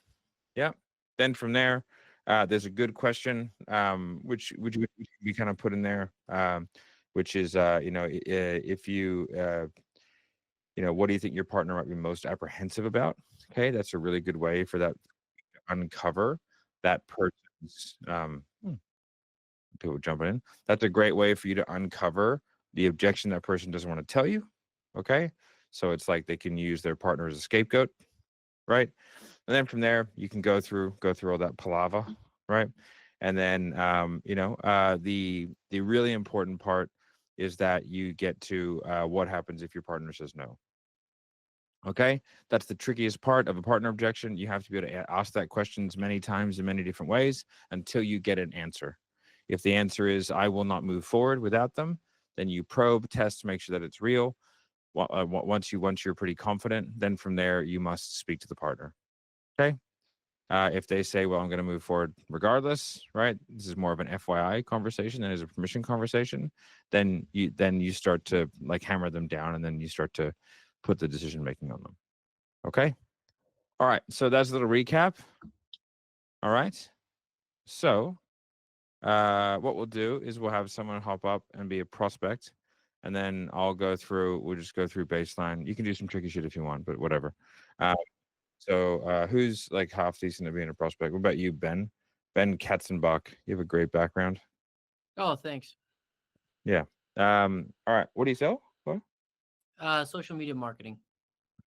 Okay. That makes sense. Okie dokie. All right. So I'll be the sales guy. Cool. And go from there. All right, Ben. It's XYZ money for some social media marketing. How do you want to proceed? Yeah, no, I think it all sounds good. I just need to. How's that? What do you mean? You think it sounds good? Oh, yeah, no, like I liked what you went over. If it works, I think that it'd be good for us. I just need to check with the bean counters and make sure that we have the funding for it. Okay, that makes sense. Money aside, though, do you feel like this could be the answer for you? Yeah, I think it could be. Why's that? Why do you feel it could? Well, I mean, you guys obviously you have a lot of strong case studies, and seems like the strategy has worked for other people, and so if we were able to get like millions of views, then obviously that would help us get where we need to go. Yeah, maybe. Right. Hopefully. Is there anything specific that I've kind of put together that you feel like would be like, like that's what we've been missing, or kind of the key to the castle for you? Yeah, I just think it's like all the little stuff you guys talked about the research and the hooks, frameworks, all that kind of stuff. I just think that that's what we're missing. Okay. I guess so what are some ways that I guess you can come up with the funds to where you can get access to that hooks, the frameworks, be one of those next testimonials, right? Yeah. No, it's just, we're spending a lot on marketing in other areas. And so it's just a matter of, pulling some funding from those marketing sources and kind of putting them into this. Do you feel like that'd be worth doing? If it worked, I think it would be, yeah. Okay. And how are you going to know if that's going to be a good decision or not? That's a great question. I really think I guess I just have to try it. Okay. All right. Well, I guess, do you feel like what we put together would be worth trying? Yeah, I think it would. Okay. Besides what you've already said, is there anything else that makes you, I guess, more or even maybe less confident that it would work? I mean, it's just we're pretty niche. It's not like we're like a plumber or something. There aren't like thousands of us. So I don't know. I would hope it, and you show me some niche examples. So again, I would hope it would work, but I just have to try it and see how it's going. Okay. All right, cool, man. And so is it the upfront amount that's kind of, making the risk tolerance a little bit hard to bear? Or if we broke it up for you, would that help? Yeah, breaking it up, that could help for sure. As far as Okay. getting the funds together. Yeah. Do you want to have that conversation? Yeah. What would that look like? Yeah, for sure, man. It's pretty normal, right? A lot of clients that come to us because they're looking to get more reach, which equals more income, right? They might be Yeah. allocating resources that doesn't quite make sense or isn't getting the ROI. So it's pretty normal to break it up, right? So we usually do, X payments over XYZ. Would that help more within kind of your current budget? Yeah, that would be better for sure. Okay, cool. Well, if you feel like it works out and you feel like it works in the budget and it puts you in the best position to be able to kind of get your outcome, how do you want to proceed from here? Yeah, no, I think that would work. I just want to go to the team and just make sure, my my partner is 50-50 on this thing. And just out of respect, just want to talk to them about it first. Yeah, for sure. If your partner was on the call, and they had kind of all the context and they were here right now, I guess, do you feel like they'd be on board with you putting in a system like this to where you can get more views and, do you feel like that'd be a good allocation of resource? I don't know if they would. They're kind What do you of think? Do you think your partner might be most apprehensive about? just I think they're just skeptical about social media in general a little bit, Okay. right? Like they kind of push towards more of the Google click, like SEO kind of a thing. And so I just Okay. have to make sure that they were okay with the spend there. For sure, man. And I guess what in terms of delegation of priorities in the business, do you guys have kind of set roles? What's your role versus their role? Like whose domain does this sort of sit in? Yeah. So I'm the CEO, and they're kind of they're the CMO. They also do operations a little bit too. Okay. So it's important to get the the buy-in from marketing. Oh Folks. yeah. No, for sure, man. For sure, man. But ultimately, who is the person who I guess bears the responsibility whether this works or fails? I mean, I guess at the end of the day, buck stops with the CEO, so it's me. Okay. All right, cool. And do you feel like this puts you in the best position possible to be able to actually achieve your outcome? If it worked, yeah, I think it could for sure. Yeah, I mean, we can always say the if it worked thing. Do you know what I mean? You know, if you got a lottery ticket, if it worked, that'd be a great investment, right? You know what I mean? But there's sort Yeah. of no way. There's sort of no way to know on that one. All we can do is put ourselves in a position to be able to succeed. Sure. You know. So do you feel like doing something like this puts you in a good position to be able to succeed? Yeah. I think so. Okay. And so ultimately, like, let's say you go to your partner and he's just like, no, I just don't see it. Like, what happens then? Man, we'd have to have a kind of a hash it out conversation. You know. Yep. And then But at the end of that conversation, he goes, nope, I don't see it. What happens at the end of that conversation? There's no way he says that. Well, what if he does? Mm, What if he's had a bad day? I don't know if he's married, but Mrs. has been, you know, difficult to deal with. You know, things have been going. He hasn't slept for a couple of days. He's in a bad mood, and he's just like, nah, fucking SEO. What happens then? Man, I don't know. I mean, I think, you know, I just have to talk him into it. But what if you couldn't? Well, if I wanted to do it, I'd do it anyway. Why? Because it's kind of like you said, like the buck stops with me. And so, you know. Okay. All right. So like, man, like, you know, there's a couple ways that we can do this. And I think either way would work. It just depends on how you approach it. Generally speaking, when like in this scenario, like I'm a fan of the confident approach, right? But you can go to your partner and go, hey, there's this thing I kind of sort of maybe want to do, right? I think it's a good idea, but like I want to get your feedback, you know, let's see if we can maybe do this, right? The other way is like, hey, there's this thing that I think that we should do. This is what I want to do, and this is what we will do, right? But obviously I respect it. So what I've done is I've gone and done this. But obviously, like, you know, if you're not on board with it, then I can just call them right now and we can take it away. Right. But, you know, I feel like this is enough of a thing where I wanted to commit to it. Right. So like, which way do you think kind of puts you in a better position to be able to get the outcome, knowing like you and your business partner and then that kind of dynamic? Do you feel like going in there like, hey, I've done this, but obviously I can back out of it if you're not cool with it, but I feel confident enough in it to be able to actually put my balls in the line and say like, this is what I'm pretty sure we should do. I mean, yeah, I just think that would, you know, obviously be better. It's a little bit more powerful that way. Yeah. You know, and it's sort of like, it's that burden of responsibility, right? If you're going to, you know, if you're going to take the win, you have to be the one who's willing to take the loss, right? Yeah. Cool. Cool, man. How do you want to proceed from here? Well, I definitely think that'll work. I can bring it to him. I just the way I make decisions, I always just sleep on it for 24 hours. You know, like it's just the way that I do things. It's the way I've always done Not it. a fucking mattress, mate. No, I'm just kidding. I'm just kidding. Yeah, man, like that kind of makes sense, right? Because like you're on, you know, you sort of, this is a new thing. You guys are looking to scale and ramp up, and it's like you're on this side of the bridge and you want to kind of get to that side of the bridge, right? Yeah. You know, and so we all kind of make decisions based off where we are, based off our own perspective. And so I guess, you know, I guess ultimately, are you, you know, let me ask you a question. Are you kind of 100% happy with where you're at in terms of the social media, you know, marketing, yeah, XYZ, whatever the problem I was? mean, No? obviously not what the call. Yeah. No, I'm not. Okay. And so that kind of decision-making process has caused you to kind of, I guess, ultimately not be happy with your results and where you are right now, but also like the decision that you're, you know, the exact thought process you have right now, right? It's caused you to be where you are. How much longer do you want to allow that decision-making process to kind of dictate, you know, the results of the business moving forward?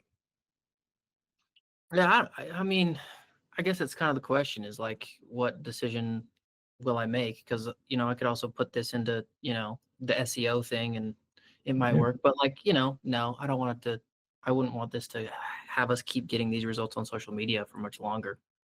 Much longer? Yeah. Because it has Like how much? Like 2 days, 2 weeks, 2 months, 2 years? What's the Yeah. good time? What's the time frame? Yeah, not much longer. We need to make a decision pretty soon here. What's that though? Like, you know, I always say like, you know, let's just say I took a 600-pound guy and I took a triathlete and then I swapped their brains. Right? Yeah. Like that 600-pound body with the triathlete brain makes the decision as soon as it gets into that body to get to, because that body is a triathlete. It's just out of shape, right? They start swimming, running, cycling the second they get in that body, right? Because they do the thing. A Yeah. triathlete is not someone who competes, and you have to start training to be a triathlete. You have to be a triathlete. Do you know what I mean? In your brain, you have to already be there, right? And the 600-pound brain in the triathlete body makes those decisions as well, right? And so, Yeah. like, putting it off doesn't really help. You know what I mean? You either start making the decisions, and once you make the decisions, you act, right? It's like, you could start your diet on Monday, or you could just start it now. Which one benefits you more? You know Well, what I mean? starting now, obviously, yeah. Yeah, for sure. So, like, what do you feel like you need to do to kind of put yourself in the best position to be able to actually get your business to where you want to be? I just really feel like I need to go work through this in my mind to make sure that this is the best thing. Cause like, obviously, like, it's important. But there are other things that are important too. So, and those For things are sure. working. Yeah, for sure, man. And that's all we can do is do the thing that we think puts us in the best possible spot, right? But if you don't, if the only way that you can know that it was a good decision is if you did it, how do you think on that? I mean, that's a good point. Right? Do you feel like what I've put together, given your kind of best educated guess, do you feel like it would work? Best educated guess, yes. But And do you feel like the testimonials were real, or do you think we faked them? AI, maybe? no, I'm sure they were real, but like, how many people like those are your best ones, right? So For sure. So let's just say worst case scenario, right? You got 3, best, worst, middle. Mhm. Worst case scenario, it shits the bed entirely. Are you broke? no. Best case scenario, it hits and you are the next Alex Ramosi. Is that a good thing? It's unlikely. I I will say mean, that. I don't know. But, like, Yeah, some parts could be good. Yeah, some parts. Yeah. I mean, being a 30-year-old billionaire would be all right? It's a living. It's a living. And then the middle case scenario, it adds status, gets more leads, and does pretty well. And just overall gives you guys another lead source that allows you guys to nurture people more. You know what I mean? And just get more authority in the marketplace. Yeah. Right. Right. So best, worst, middle, all of them are okay. Yeah. I Worst wouldn't is not like- ideal. You know what I mean? Yeah. Okay. So what are the tangible action steps that you as a CEO need to take in order to put your business in the best position to be able to actually achieve the outcomes that you want? I guess I just need to make a decision. Okay. And how much longer do you want to put off making a decision? Well, not much longer. How much longer? Well, I'd really like to have just 24 hours to sleep on it just to make sure that it's good. Make sure it's good. Yeah, because I still feel kind of hesitant, Yeah. Why do you think that is? I just think, 30 grand it's not nothing, I'm not not gonna be nothing. broke, but it's a pretty big investment from our marketing side.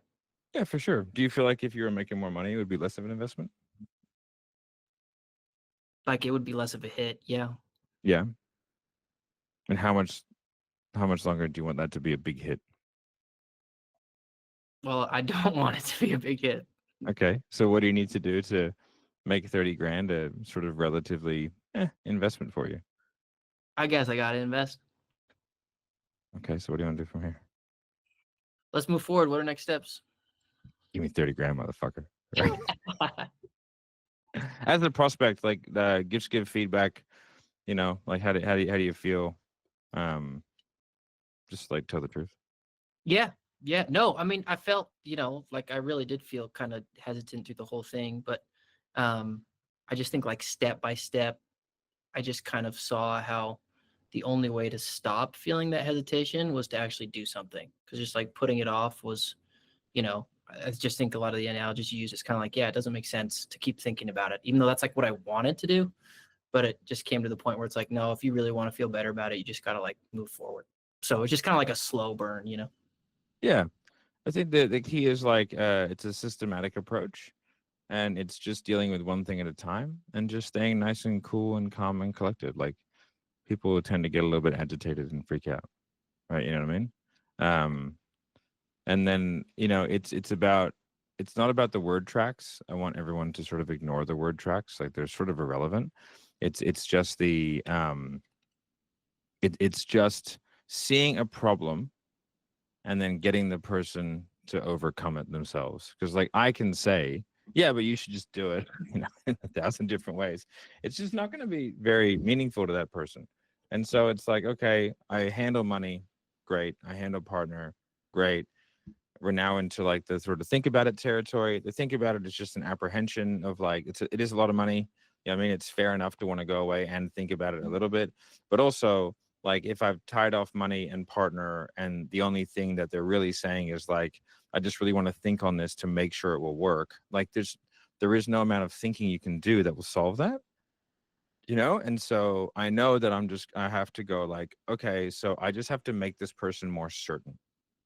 Right. I also have to make them okay with making a decision where there is no absolute certainty, which is kind of the tricky bit. So I have to go, okay, first and foremost, let's establish this is really the thing that is going to work.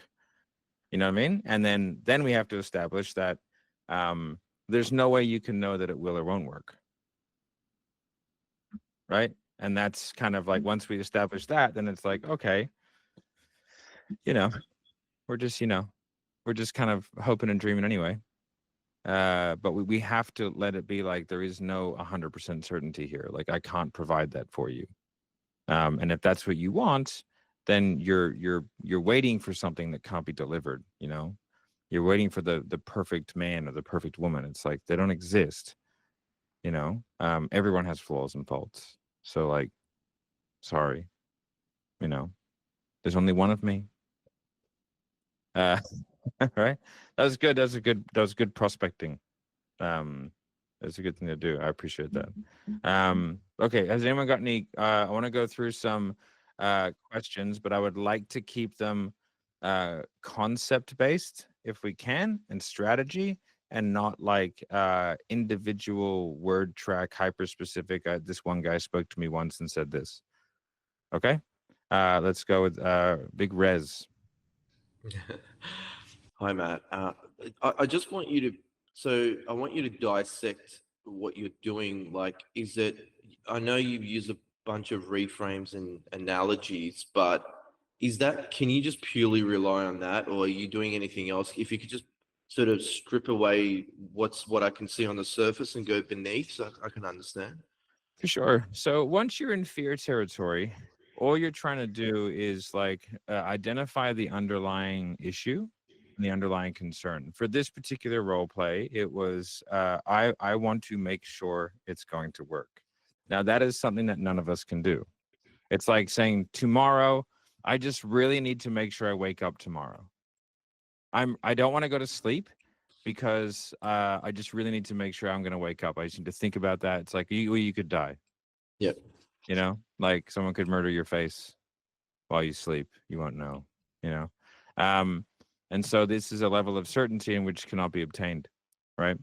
And so once you're in fear territory, you kind of have to get them to look at things in slightly different ways, and it's like getting an arc, right? A lot of people will try and like flip them really quickly, and it's like no, but this, right? And you kind of use logic, but again, I'm not sure if it was on this. Did I tell a story about how I have like an unrational and totally irrational fear of like tall buildings?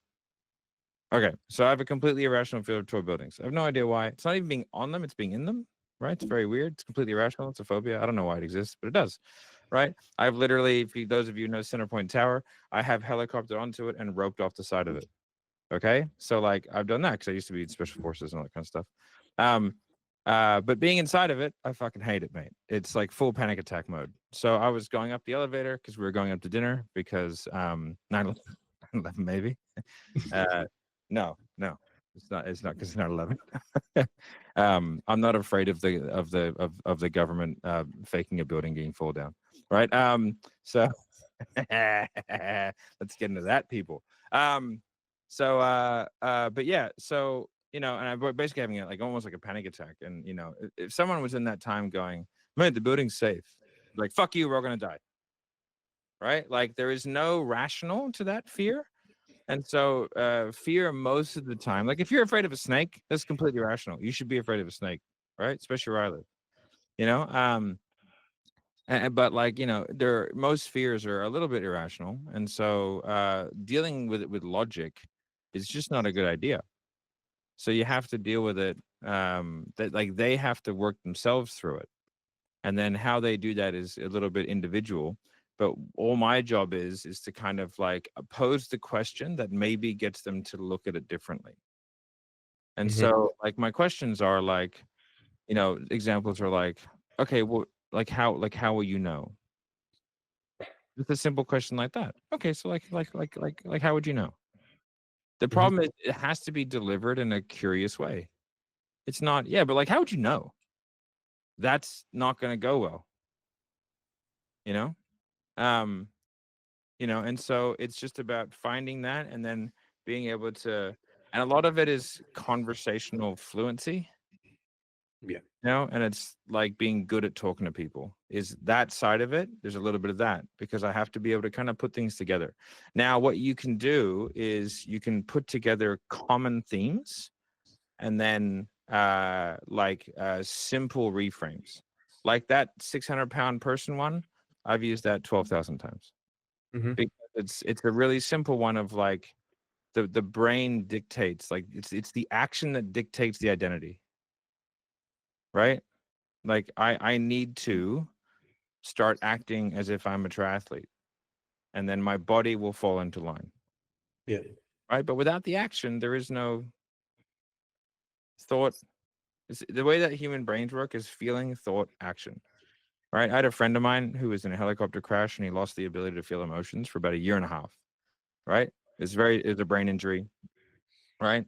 It was very interesting. It was like catastrophically sad to see at times because he was a fucking ruthlessly brutal human being.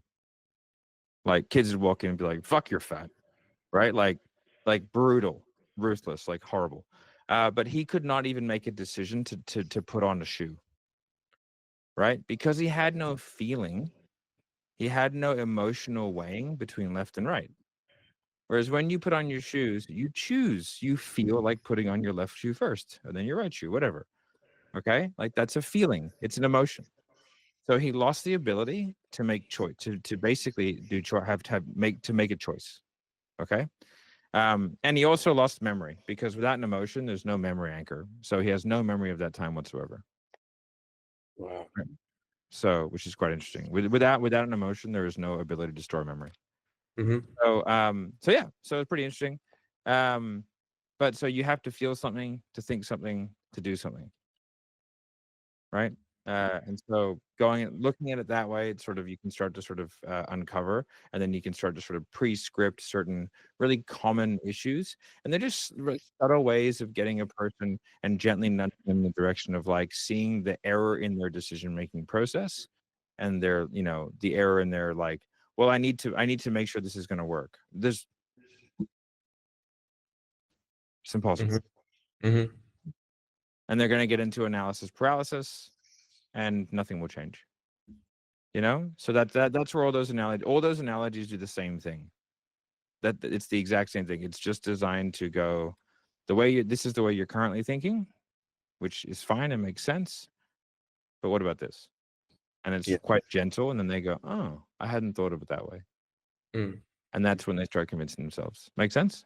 Makes a lot. So what you're saying, yeah, just to summarize what you said was use conversational fluency to redirect the conversation in a curious way, and then plug in the reframes and analogies. That's it. Yeah, that's once you get into that component where you've tied off money and partner, right? I had the money, I had the partner, I had all that stuff. Without that, it's moot. It's a waste of time, right? You know what I mean? Yeah. And then like most of the time, the money and the partner thing will just tie it off. You know what I mean? Especially if done in like a non-aggressive way. You're not like forcing their hand. You know what I mean? Yeah. All right, cool. Luis. Yo, so at what point or what would be the criteria for you to go straight for the deposit? Like after you've, tied down certainty, tied down money, tied down spouse? I mean, if they don't have the money, right? I would probably I could get them to tell me what they have in their bank account pretty easily. You know, like hey, you know, this is a good one. It's like, hey, like, you know, once you've tied everything off and they're in, right? Like, yeah, you have to make that assertion if we're going to talk about this, right? Like they really want to do it and they're in. We've got rid of everything else. It's like, hey, so like no bullshit, no ego, no nothing. I can't hit a target I can't see. Like, what are we working with? Do you have 1,500? Like, what do you have? Because I don't want to leave you like with no food because that would be stupid, right? It's like, what are we working with here? Let's just have an honest and frank conversation. And they'll go, yeah, this. And you go, all right, cool, man. Like, let's work this out. You know what I mean? And if they have $1,000 to their name, don't take 500, mate. Like, I mean, just fucking be like, hey, why don't we reconnect when you're not poor as fuck? All right, like let's do that because ain't nothing worth going hungry. You know what I mean? And I think we should all have that as an ethos. We shouldn't take people's last dollar. For sure. Right? Cool. They can sell their fucking car though. I've done that many times. Well, how does that combo go? Do you like? Well, do you want to do it? Yeah, sweet. Well, do you have a fucking PlayStation? Yeah. Why are you playing PlayStation, you broke fuck? Well, logistically, so they do a Yeah. deposit and then you Like guys the bus. reconnect. Right? No, I just fucking take the bus, go sell your car. Like if it's something they really want to do and it's like a good program, don't make people sell their cars for shit programs, right? Don't do it. But I've had people sell their cars. I've had people, you know, like I have a document which I'll put in there. It's called like 57 ways to find money. One of them is selling blood and semen. So like don't like some of them are funny, selling a pet, right? You know what I mean? But like there are a lot of ways to make money. There's some funny ones. But there's tons of ways. Like, you know, you can look around your room right now and find $2,000 worth of junk you don't use that you can sell on Facebook Marketplace. Right? Anyone right now can go on and do Uber Eats. And if you're too proud to do it, then fuck you. You know what I mean? Like that's the way I look at it. I've delivered food. I've like been a barista. I've been a waiter. You know what I mean? I've done it all. I don't mind. I'll do it again. Like, I don't care. If I had to feed my family. I never will, but I'll never have to do that again, but it's fine. All right, cool. Makes sense. All right, Joe. Joe Mean? Mine. Hi, mate. That'll do. I don't even know how it's fucking pronounced either, to be honest. What? But yeah. So Fucking. What? You what? I didn't know how it's pronounced either, to be honest. Oh, okay. All right. I got you. All right. Wales, Northern Ireland. Where are you from? England. Yeah. Which bit though? North, right? Newcastle. Yeah, I was gonna say fucking. Yep. Yeah. So I've got family in Newcastle. Oh yeah. Fair play. Yeah, mate. yeah. Min City. But yeah. So the question was, so obviously like, you got into the fear like with that, but I guess like earlier on he was given like, you know, like uncertain language as well. Would you like wait to handle the fear? Yeah. Handle money. Handle the logistical stuff first. Right. Okay. Right. Like always handle that. Like don't divert. Don't get distracted. You know what I mean? Because you need the backstop of the logistical tied off. Otherwise, the rest of it is somewhat meaningless. Mm-hmm. Makes sense. Fucking Geordie. All right. Yeah. All right. Cheers. All right. Go enjoy the Geordie Shore. Mate, my cousin used to be on that. Really? Which one? Marnie. No shit. Yeah, I had to stop watching it when I watched my cousin getting fucking railed. So. Yeah, bro. She was a wild one. Yep. Yes, she certainly still is. Yeah, I'm just trying to remember. Yeah, I remember who that was. Yeah. Hilarious.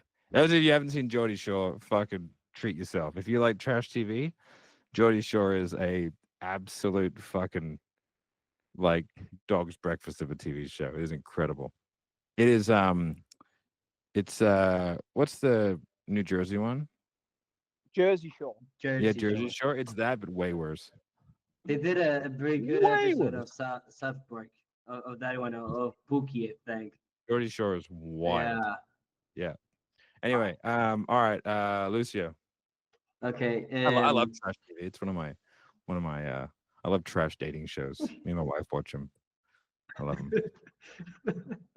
Your shit meal. Okay. Okay. First, dude, I wanted to thank you for the space here because like I cannot stress enough in this fucking week. My skill level for objection handling has raised the bar significantly. Yesterday I closed my biggest deal and it's Good been stuff, man. awesome. No, Good stuff. but honestly, From now on, everyone should start their question with 30-second adoration of myself. This is that. Just kidding. Just kidding. All should right. we go. call you like King Matt or King No. Ryder? It's all right. It's all right. Either one. Okay. Okay. Good. Okay. So King, tell me. Main thing I wanted to check all the knowledges that we went through. I had first here when we start like if they think it's helpful, you have the castle, then uh, non-binary language, easy understanding if they want to have the conversation on installment plans. If the partner comes up, crown. That is something that we didn't go through the role play today, but that's one that I took. And then on perspective, so fear, it would be bridge, triathlete, and best, okay, and worst possible scenario. And I think I'm Yeah, missing one. yeah. That was the one I went through. Yeah, it's not like a hard and fast rule, but yeah, like that was a good sort of like flow chart synopsis of what happened. Yeah. No. Okay. Okay. Great. Cool. Thanks. Great. Awesome. All right. Sage. By the way, you're in like a Tesla just driving around by itself. Yeah, I was. Sick. I was on my way to a sale that I'm about to jump into right now. But Feature. when it comes to solar, you're obviously not, well, maybe not so obviously, but the way that we do it at our company is we're always 95% of what we sell is a monthly energy bill. And so I was just wanted to pick your brain a tiny bit about, and maybe the answer is just dead simple, but since we can't start with a paid in full and then break it up, I suppose, and there's never really a logistical money concern, really. Like if they say that they have a money concern, then it's actually just a sales issue. Like I didn't build a big enough gap earlier, right? Or Yeah. is there any a difference in the way you'd approach that if you were going to pitch them monthly from the beginning? Well, I guess what I would do is sort of go like, let me have a look at my pitch, and then from there, like, am I gonna start out with, I guess, a larger system, like more kilowatts? Do you know what I mean? And then from there, Sure, like yeah.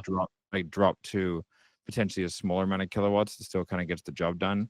Or maybe I Mhm. do like a package that includes larger kilowatts and a battery, right? And then I Mhm. have one that's like no battery, right? Mhm. You know what I mean? So you sort of, it's just if you can roll the boat down a hill, it is always easier.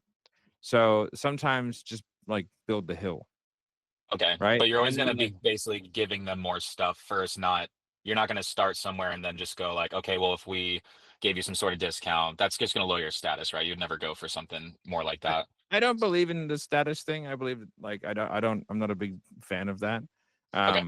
Because like I think you should just make the sale. Right. Okay. And So, I so think maybe like possibly discount is like a good approach. Like if they're like, no, I really don't feel good about this. Like, okay, well, if we lowered it a little bit, do you Yeah. feel like that would, get where Yeah, you're wanting to and go? I think if you do go like, hey, well, like money aside, do you feel like we can, again, you got to script it out. It's like, because there's got to be something more than just a saving. That's the Mhm. logical side. There has to be like an emotional side. So during that Right. sales process, you need to sort of tie those two together Mhm, somehow mhm, and figure out, mhm. like we said the other day, it's like, is it to save the environment, make it seem like they're saving the environment for status? Yep. Is it Mhm. to save money so they can, what are they going to do with that money? What's the plan? Like how, like Mhm. what's the point? Is it for like energy independence because of Mhm. fluctuating bills and they're a fucking prepper or something like that? So Yeah. again, like, do you feel like we can mitigate the fluctuations in your bill and actually kind of like allow you to stop relying on the grid? Right. So Mhm, again, you've mhm. got to enter some of that into the conversation because you have to give yourself enough ammunition at the end. Maybe Mhm. start a little bit higher, add something on there, right? Like have two packages, right? Mhm, One is mhm. like the fucking energy independence package, and Right. one is like the fucking, like my neighbors think I'm Greenpeace package, whatever. You know what I mean? And then like, Yeah. so you start thinking about like how do I tie what they're gonna buy to their tangible and like emotional outcomes, and then from Mhm, there, mhm. like how can I give myself some breathing room, Mhm. to then like drop and then like but keep solidifying the point that it achieves an outcome. Because Right. otherwise you're just selling a widget. right? And Yeah. with Soul, like you can do that. Like I've done those role plays. Like we have, trained guys that become really good at doing that and finding that kind of like, emotional tie-in. It's just that you have to starting to engineer and get a couple of key pieces of information throughout it. Does that make sense? Yeah. Yeah. But like, let me know how you go. Like sort of, war games and different things, and then it's a process that you just get better at. Right. Yeah, All right, makes sense. cool. All right, Ron. Hey Matt, hope you're doing good today. I noticed that when you were getting into the objection of them kind of being hesitant, you kind of just went like, okay, so like, why do you think you haven't proceeded ahead? And then like, do you think the product will work? And then you kind of went to like testimonials, and then you gave the analogies. Could this also be a time where you could insert like, okay, well, like I know you told me before, but what do you think about it? Is it going to work? And just get them to kind of go in and kind of do that whole For sure. resell again. Yeah, for sure. Like, some of what I said was buffering. Okay. Right. I was buffering. I was like, all right, that's tricky. How do I put these together? Yeah, I mean, okay. So like, I'm just probing, and it's like, I'm just sort of like, I'll throw this out there. Why do you think it would? You know what I mean? Like, I'm not listening to him. I'm just trying to figure out in my own head, but it's just sort of like, right. Is it, and so I'm just, trying to find the angle that I need in order to kind of get there, because like I know I'm close. Right, I've tied everything off. I know I know what's stopping him, and so I'm just like, okay, and when they're giving me like non-definitive language, lots of maybes and stuff like that. It's like, yeah, I guess it'll work. But like, why do you think it would? Do you feel like testimonials are fake? Maybe it's AI. Right. So like, I'm just being kind of ridiculous because they're not AI, and so like, no, I'm sure they're real. So like, I know that that's going to be the answer. That's kind of a throwaway, but it gives me a little bit of like, it's a throwaway that I know will do nothing but positive. And it's like giving me a little bit of brain space to kind of figure it out. I guess it also kind of gives them a indirect, like maybe you're being ridiculous. Like, by not kind of jumping on it almost type thing, right? But Yeah, I guess sure. it's just, there's never going to be a negative to getting them to go back as to why they think it will work, because I would assume that'll just anchor more emotions. And when they're thinking why it'll work, they're probably putting themselves in the first person example of it working. So then that would anchor in the emotion, I assume. I mean, I wouldn't say I wouldn't, there's never, because like people are weird. You know what I mean? But a good chunk of the time, I think you'd be fine with that. Okay, awesome. Appreciate you. Well, thanks so much. No worries. Sveta. Yes, I think it will be an annoying question for you because I know that you've been asked that question twice, and I still fully don't understand how to approach it. So that means I haven't thank explained you. it very well. Okay. So when you were all playing right now, you started from the moment when you dropped the price, and then you're asking, okay, my money aside, would you feel it would be an answer for you? Do you ever ask commitment question before dropping the price? Like exactly the same question after you just presented everything. And then you drop the price and ask the same question, knowing that they already gave you an answer before dropping a price. Does it make sense? Yeah, like I presented like, I don't know, program. No, we're just using different nomenclature. So a commitment question to me is not that. Right. Okay. So that's where I think the confusion of terms. A commitment question is like before the pitch, right? And you're like, it's sort of a commitment to make a change, right? Okay. It's like, or so you're pre-pitch, you've gone through like some consequence question type stuff, like what happens if it doesn't, and then from there you're like, okay, so, is it time to make a change? Yes, like that's commitment, right? And then from like, I would never ask that after it, because I'm just gonna go, how do you want to proceed? Like, what do you want to do from here? Like, what are we doing?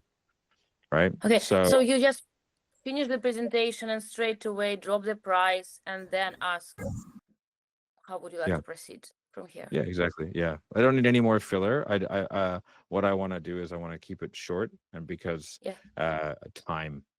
You know what I mean? Like I don't want to have the longer the time between the consequence, the pitch, and the yes, the less likely they are of doing it.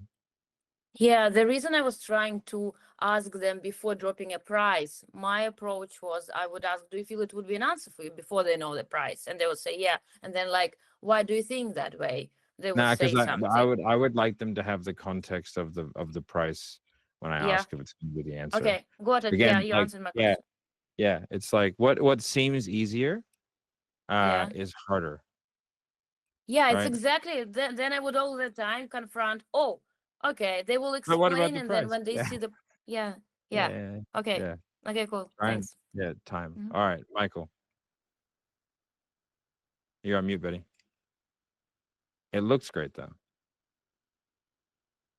You're on mute. I guess you're still on mute, but I don't know how to. Oh, there we go. I'm up. There we go. Yeah, I just had a quick question. So in terms of when you're handling objections and you're going through like the reframes, everything, are you pretty much just going through that with a whole like curious tone, or are you ever like challenging them with your tone? Or I guess like what would you say your demeanor is during the whole process? It changes depending on how much time I have left, right? So, and that's not like out of frustration or anything. It's like I'm gonna stay very. Probably the first 2 to 3 loops, I'm gonna be pretty leaned out, and then I'm probably gonna start getting a little more daddy on them. Okay. Right. So I'm gonna shift it up a gear when I start using more definitive language. So instead of going like, yeah, so like I'll be like, so what do you need to do to actually kind of get this going?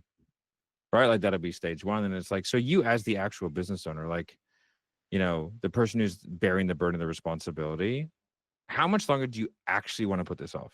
Okay. So you can see the tone shift and the pausing of like the actually want to put this off. Like it denotes a far more challenging tone. But I'm going to do that towards the end because now I'm starting to take swings. It's the bottom of the 9th and we're down by 4. And we're like, fucking swing away, motherfucker. Right? Like we got to hit some dingers, and that's the way you got to play it. You're like, oh, I got no time left and I'm either getting this or I'm not. Okay. That's the fun part, Hit them with the ding, right? Exactly. Thank you, man. I appreciate it. No worries. Just make sure you don't start there. I mean, you can. It's fun. Like I'd recommend everyone do it at least a couple times. If you get someone who's like quite assertive on the call and like really wants to pitch early, and you deflect and they don't do it, just go, all right, it's 10 grand. What do you want to do? And then just start fighting. It's a good like lesson. Because if you can do that, then the other ones are easy. Yeah. I've done it. It's fun. I like it. All right, cool. Nelson, last question. Hey, Matt. I run a mortgage broking biz and just help people pay off their loan faster. So usually we don't charge any fees. So there's normally no like money objection. It might fall into like comparing competitors or maybe like a value objection. Is there? Well, you do charge a fee, right? It just gets rolled onto the mortgage when you refinance them. Yeah. Is that something? Is it like what do you charge? Like $5,000, and then from there you get the book as well. What's that? Do you only get the brokering fee, or do you get a yeah? Like I would say, yeah. Unless it's a really complex deal, we don't charge. So it's just like the lender commission. But okay, with comparing competitors or like a value, is that something you pre-handle like in the discovery, or is like? I usually will stay away from talking about competitors entirely. I find it very rarely comes off good, right? Like it very rarely, Although in saying that, in dialer, I shit on them pretty hard, but it's a different sale. Yeah. It's a bit of a different thing. So I shit on them pretty. I shit on Alimer like crazy. But that's because they suck. And everyone. Yeah, but so it's I shouldn't. Yeah, so I shouldn't say don't ever do it, but rarely do it, and there are instances to do it when it makes sense. But when you're trying to like weaponize it, but I think like for you, are you you have to like get the value proposition. If you're only getting a loan, what you need is friction. The problem is you have a frictionless sales process that ends in like complicated paperwork and then a settlement, right? So you get a yes because there's no reason to say no. So you need to make them pay something. or you need to make them sign documentation that feels more weighty than it is. Yeah. On that call. So like I work with an exact same business, right? But they charge money for it. But they're very good at what they do. And we put in an authority to proceed. And it was a bullshit document that I made up. Yeah, you mentioned that last time. I've created one since then. So then from there, like, because you need them to give you a yes or a no. It can't just be like, yeah, man, fucking sounds sick. Send over the paperwork, right? Like, that just goes into the ether. So you have to create a friction point because the hardest objection to overcome is the one that you don't get. So you have to incite the concern, you know? So like my thing would be like, just charge them $97. Yep. Like if they're going to say no to that, bro, they're not doing it. Often they say, I've just got another meeting booked with like XYZ competitor sort of thing. Yeah. And then do you just typically reschedule for after that point? No, they're buying on the call. No, I'm not doing that. That's a very particular line of questioning, but generally speaking, I would say like, okay, so like, what do you like? It goes down the line of I don't have time to do the whole thing, but I'll add that objection into this course because like I have a call booked with a competitor. It's one of the funner ones to get. So it's like how will you know that you're basically it's how will you know like which is the right one, and then from there you go through like a criteria in which they need, and then like you fit that criteria, so what's the fucking difference? Right, like I mean, like that's essentially like what it boils down to. It's a bit more nuanced than that, right? But that's like the idea of it. And so it's like let's just get after it. And each sale is a little bit different, to be honest. Like how you do that when you're an agency, how you do that, whatever. Like when I did it at Sales Sniper, I would never let somebody off a call ever. And I used to just like ruthlessly objection handle them because and it was really easy. Like for real estate agents, right? I've done some really great frames where it's like, hey, we have 4 other brokers that we're speaking to. We've spoken to a few of them, and I'd be like, okay, sweet. Well, you found your broker, so you're fine. Like we're here, And they go this, and I'd be like, okay, well, when you have someone negotiating for you, going out there finding deals. You know what I mean? And being your advocate to get you the best possible deal and go after buyers. Do you want that broker to be the one that sits back and the buyers say, hey, like, we'll send you an email, like we're interested, or do you want them to like go after the deal and get it locked up? Which one represents you better? Well, that one. Okay. And when you told the other guys that like you had more bookings with brokers booked, they're going to send you an email and contracts, and they just kind of walked out of here without a signed deal. What did they say? It's like, well, okay. So which one represents you better? Yeah. This. It's like, okay, so here I am. Like, that's what I do. Is that what you want representing you? Yes. All right, cool. So what are we doing from here? And it works like every time. It's like, because it's just so logical. Yeah. And I did the same thing with the sales agency. Like, oh, we a couple of sales agencies. I was like, yeah. And when I was like, I used to laugh at them and I go, and you gave them, I have other people, and they let you get off the call. That's who you want selling for you? Pussies. And they were like, you're right. I was like, I'm here. Daddy's home. We make sale. And they were like, yes, Daddy's home. We make sale. Right? Like that works on everybody. Everybody. Because it's a good one. Yeah, right? Cool. Daddy's home. We make sale. So again, like there's you can figure it out is what I'm saying. Like you can just figure it out. You're like, oh, like I just had to figure that out because I wanted to make the sale. I didn't want to let them go. But with software, like it's not going to go down like that. Right? Like I'm not daddy's homing people into dialer. It's not happening. It's a different sale. So you have to do it a different way. And that's why sales is fun. It's unique. It's a problem, but I think that too many people sort of try and solve it with word tracks when they should be trying like think of the strategy, and then like how do you upstream it and sort of make your life as easy as possible. Right. Yeah. And that's all my stuff is just like, how do I make this easier for myself? You know. All right. That makes sense. Thanks for that. All right, guys. Awesome. Hope that was helpful. Next week, I think we have Cole on next week as a special guest who just got engaged, by the way. So we'll all give him a congratulations when we see him. But if you guys are enjoying this, feel free to spread the word. Get more people amongst it. There's nearly 500 people in the membership at the moment. Once it gets to 1,000, I make it cheaper. And then at 1,500, it gets cheaper again. At 2,000, it gets cheaper again. And then at 2,500, it's going to get cheaper again. And again, and again, and again. And then it's going to end up being like fucking $4 a month. It's going to be amazing. That's the plan. I want to have 80 sessions a month for less than $100. That's the plan. So keep going, spread the word. Appreciate you people. Bye.